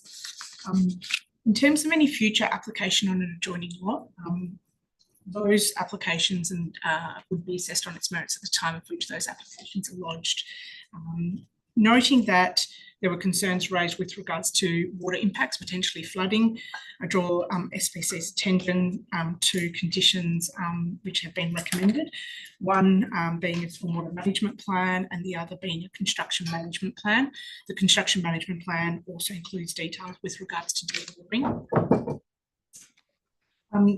The concerns raised in relation to potential impacts on privacy on the R20 lots to the north side. The assessment did consider the setback of the balconies to those properties, and considering the width of the existing right-of-way or lane being 5 metres and the 4 metre setback to the proposed balconies being a cumulative 9 metre setback, that was in excess of what the requirements under the R codes requires for balcony setbacks, and was considered that there'd be no direct overlooking in relation to those components. There was a lot of discussion with regards to the Wembley Activity Centre plan and the local planning strategy. I do draw to our members' attention that the local planning strategy was adopted in 2021 and the Activity Centre plan was adopted in 2018. As I understand, there's been no amendments to the ACP since its adoption, and so its ability to incorporate aspects which were contemplated in the planning strategy adopted later were considered in the assessment, and therefore more weight has been afforded in assessing the merits of the proposal to the strategy as the more current planning instrument. The report does acknowledge departures from the current framework and has considered the material impacts of the built form as part of the assessment and the impacts on potential amenity considerations. As was pointed out, the proposal was considered and design advice provided by the Government Architect of Western Australia, and response has been addressed in the report, and a copy of the GAWA advice also included. Happy to take on any other questions, should members have any. Okay, members, questions for Paola? Thank you, Paola. In terms of point taken, and it took a while to do like a little diagram in terms of what was done when, etc. But the reliance on the strategy is understood. However, there's also then that distinction which has been raised as part of the submission about, so under the planning strategy, that the 7-storey was like almost like an anchor point in terms of a key landmark site.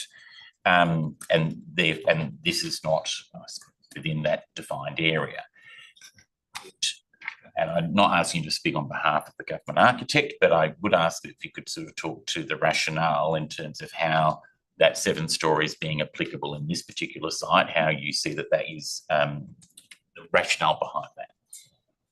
Through the chair, in terms of the weight afforded to the planning strategy, it wasn't solely the only instrument assessed. So as a departure from the current framework, we looked to explore all the instruments and the objectives and the aims and intents of all those instruments. So not necessarily focusing on the specifics of the planning strategy, but what it seeks to achieve along the activity corridor. And so the resultant impact of the built form in this location was considered to be an acceptable outcome. The overshadowing assessment is largely contained within the road reserve. The setbacks to the residential properties to the north have been considered in the context of this site as reasonable. And so cumulatively, when you look at it against all those principles, it was considered to be an acceptable outcome. Through the chair, if I may, there's obviously the request in relation to public art. If I could ask if you as the assessing team have a particular view around that. Through the chair, in the context of the location and the activity use nature of the development, it is considered appropriate to impose a condition. Noting that the proposal that it is a policy provision, and so the commission members and members are in reaching a decision could depart from the policy framework, but there would be good reason to do so. At this point, the 5.5% being suggested could be considered arbitrary. Thank you. Very much. Paola, just in terms of that question, we did receive some information in response to questions received from Member Harmon, and it did talk about the commercial uses and activities and the component of that within the development. Would that sort of consideration still be considered arbitrary? In the context of if it was considered at a proportional level, it could be a reason for which the decision maker could depart from the 1%. Thank you. Also, I just thought it might be flagging for the public record, but just in terms of the height, in referencing the report, it talks in the report that the development is presenting as 5 stories to Cambridge Street, and the maximum height of the development overall is sitting at 21.5 metres, which is a 6-storey equivalent. Is that something that, I've sort of stated it, but I think that sort of really is in response to some of the deputations we've heard today. Do you have any further comment around that in terms of impact? In terms of the perception, the development will be perceived as a 5-storey development, notwithstanding the actual metres in height, as the presentation and the way that the building has been designed has considered that. So just to reiterate that's the 5 stories to Cambridge, and then that maximum 21.5. Is that the Cambridge frontage that's sitting at 21.5 or overall? Yes, Cambridge frontage is 21. Thank you. Right, and just also, Paola, just because it was that one of the deputies did talk about extraordinary discretion, and I did raise the point that the report does not speak to us exercising extraordinary discretion as defined under Part S171R, which is a particular part of this pathway. Is that something that you wanted to elaborate on? And through the chair, section 171 applies where there is no discretion within the current framework. Given that the general variation clause under the scheme and the Wembley Activity Centre plan is a due regard instrument, there is discretion that exists within the current framework for departure to be considered, noting that those frameworks generally are to be applied in an inflexible nature and considered on their merits. Thank you. Members, are there any other questions? Okay, thank you very much. We'll then move to the consideration of the item. So we are now dealing with item 3.2 and I will call for a mover and seconder for the item. Moved by Member Moore, seconded by Commissioner Herron. Member Moore, do you wish to speak to the item? I just say that I actually think it's a well-designed project that attempts to minimise its impact on neighbours. I think the fears of for future development, I don't think of any issue given the 3.8 metre, I think it's 3.8 metre setback of balconies to the sides. I appreciate the fact that there's setbacks that attempt to minimise its impact to the, I think it's to the northern, towards the Dargan Lane. So I support the project as it's been designed. I will also say that in terms of the percentage for art contribution, given the difficulty and challenge in getting these projects off the ground, I know that's not always a consideration, but if there is a rational approach that can be allocated to, given the percentage of commercial use within the building, I would be supportive of that. I think that would require a member to take that position and move that as a project as it is set out now, I think it's a really well thought out response. I think it's gone through a few design iterations. Thank you, Member Moore. Commissioner Herron, do you wish to add anything? Yes, thank you. And because this was one where, well, as I often sort of say, planning is about shades of grey as opposed to black and white. And I did go through a particular process in terms of thinking through the individual elements. And I do need to sort of say that some of the issues that were raised were front of mind. I share the view in terms of the adjoining development, although I can appreciate the sentiment behind it, it is not a suitable consideration in terms of we need to look at the amenity of this particular site. I do think the design response has been very positive, and I think that the consideration, particularly my concern was about the interface to the north. I think that that has been well dealt with in terms of addressing issues around privacy and overshadowing. The core consideration then is around the appropriateness in terms of the application of discretion, and as has been sort of said, it is within the framework as it stands. And I felt that in the context of what we're presented with, it was worthy of that. Obviously, significantly relying upon the advice that was provided by the Office of the State Architect in terms of the design response, that it yes, was appropriate. Thank you very much, Commissioner Herron. Any further comments from members or amendments? Just to note, yes. Sorry, I will foreshadow moving an amendment regarding the public art and reducing it to 0.5%. I know we talked about. Would you like? You can simply just move that. Move that if you wish, and I can see if there's a seconder.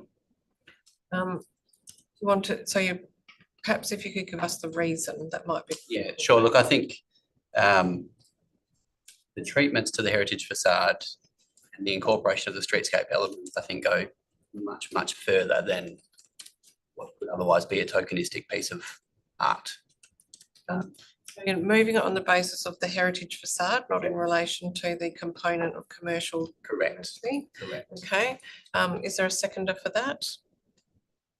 Seconded by Member Moore. Do you wish to continue to speak to it? Sorry, I think trying to put a a figure and more rigor around it. I mean, 8% of the development being commercial, if we reduce it to that extent, it's almost pointless. I think you'll spend, what is that, $16,000 if we spend that on a public art consultant and not get anything on the ground for it. Hence why I think the 50% as proposed by the applicant, albeit possibly arbitrary, I think provides a reasonable balance between actually getting something for the money on the site physically. Thank you, Member Harmon. Member Moore, did you have anything to add? I don't think I need to add any more. Okay, I'll put the amendment. Is there any dissent? The amendment is carried. To note that there was a further request from the applicant in consideration of 25A to B in relation to the signage. We have had some commentary from SDAU on that, in that they have said that they don't recommend the condition changing on the basis that signage, they don't want to see the proliferation of signage, and that signage does assist with wayfinding, but members, it remains open to you. Thank you. Is there any further discussion or amendments? Not to repeat what my colleagues have already said, I just wanted to add just a couple of things about this development in relation to the generous setbacks, the importance of the north-south orientation in reducing any overshadowing impacts, particularly to residential neighbours. The landscape provisioning, and I do agree that the heritage facade retention, which has incorporated openings, has been a really nice addition, a very good addition to this development. And we have heard from Paola about this being able to be determined within the local planning framework. And I believe that, you know, in terms of where density is needed, in terms of Cambridge Street being a corridor, I understand that the scheme is still being worked upon, and I've taken the town's feedback there, and we'll talk internally with the department about progressing the scheme so that can continue to be moved forward. But I think that in terms of the development before us, this is a well-designed development with some minimal impacts in terms to current and future neighbours. So happy to support. Any further comments? Any dissent? That's carried. Thank you very much.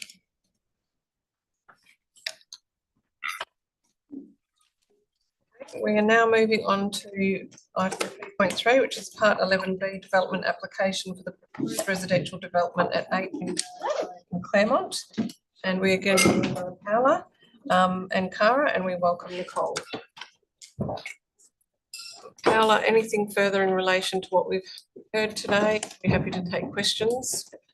Just in relation, through the chair, just a response to some of the matters that were raised in the deputations. Further overshadowing would be very useful. Yeah. Through the chair, the overshadowing and the impact of number 10 Bundaring was extensively considered, assessed, and did culminate in the inclusion of some conditions, in particular condition F.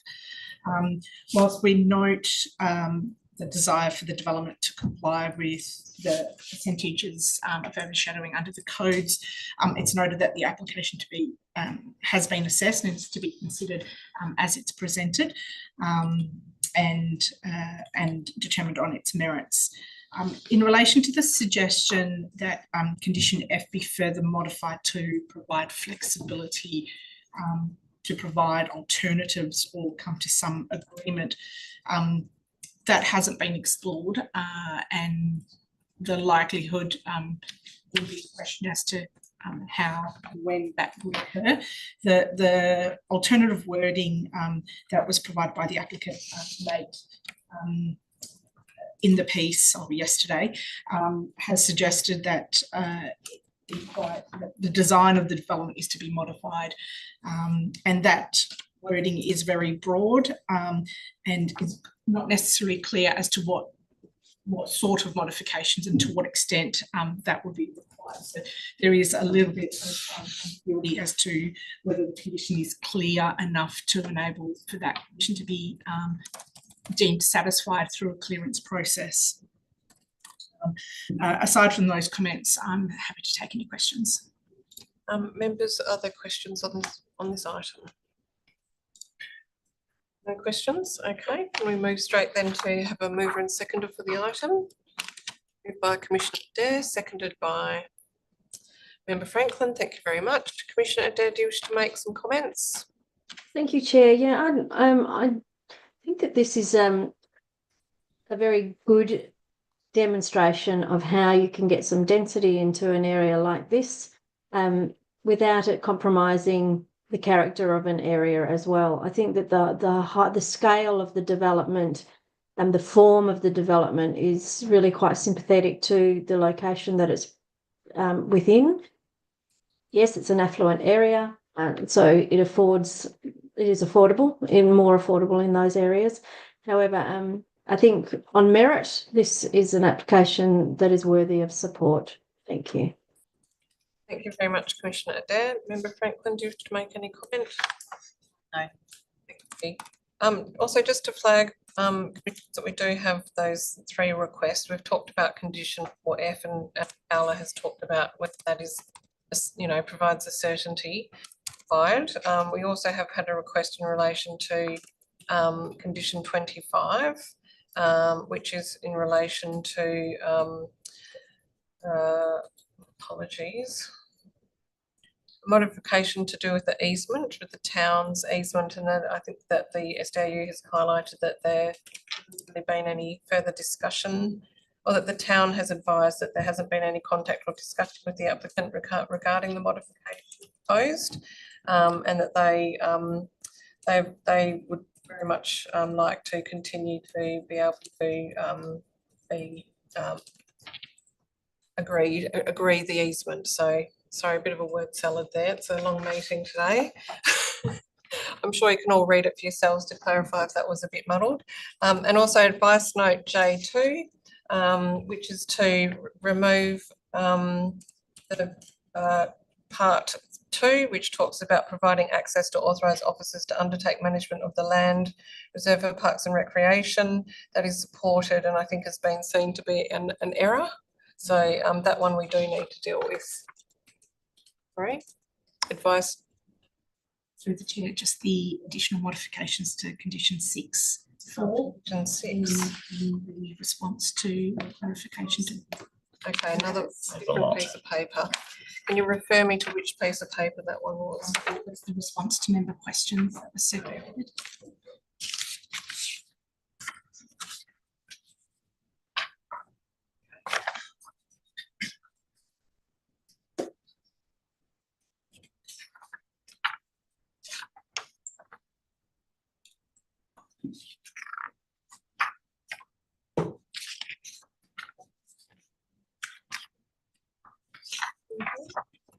In relation to the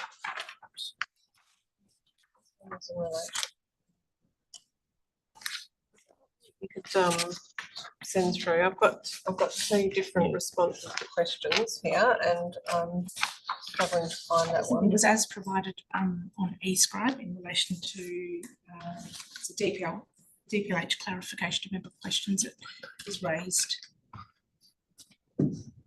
Just as a summary, it's to condition 6. So 6 part 4, to designate the lower 2/3 of the reserve land as Class A forest vegetation classification, and specify that removal of weeds and replacement with native vegetation would occur within the accessible portion of the seeding. So can we deal with that one first? Can I please have a mover and seconder for that amendment? That's moved by Commissioner Heron, by Member Franklin. Is there any consent? That is carried. And then if we could deal with advice note J2, which is to delete the wording provide access to authorised officers to undertake management of the land, which is reserved for parks and recreation under the MRS. Can I please have a mover? That's moved by Commissioner Heron, seconded by Member Harmon. Is there any dissent? Thank you, that's carried. And that just leaves the request from the applicant in relation to Amendment 25, which was on the easement. We've had advice from SDAU, so that just remains open to members to consider. Thank you very much. Okay, so we've dealt with amendments. Is there any further comments from members? All right, I'll put the item. Is there any dissent? That is carried. Thank you very much. Okay, so we then move to item 3.4, application development of the Australian Hockey Centre at Curtin University in Bentley. We joined Dale Sanderson, Ian Nagili and Jamie Townsend.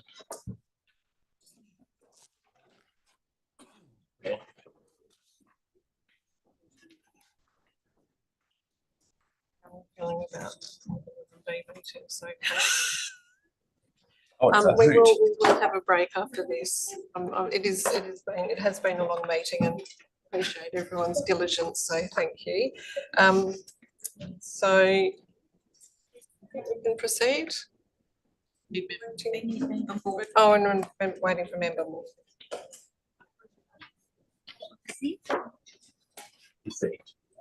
Do you want me for this one? Yes. Yes, you have a perceived. So you're happy still? And we Okay. have endorsed your ability to consider this item. That.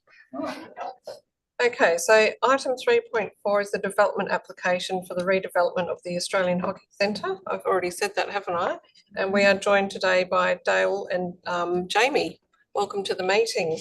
We have the report before us, noting we haven't had any verbal deputations. We did have written on this.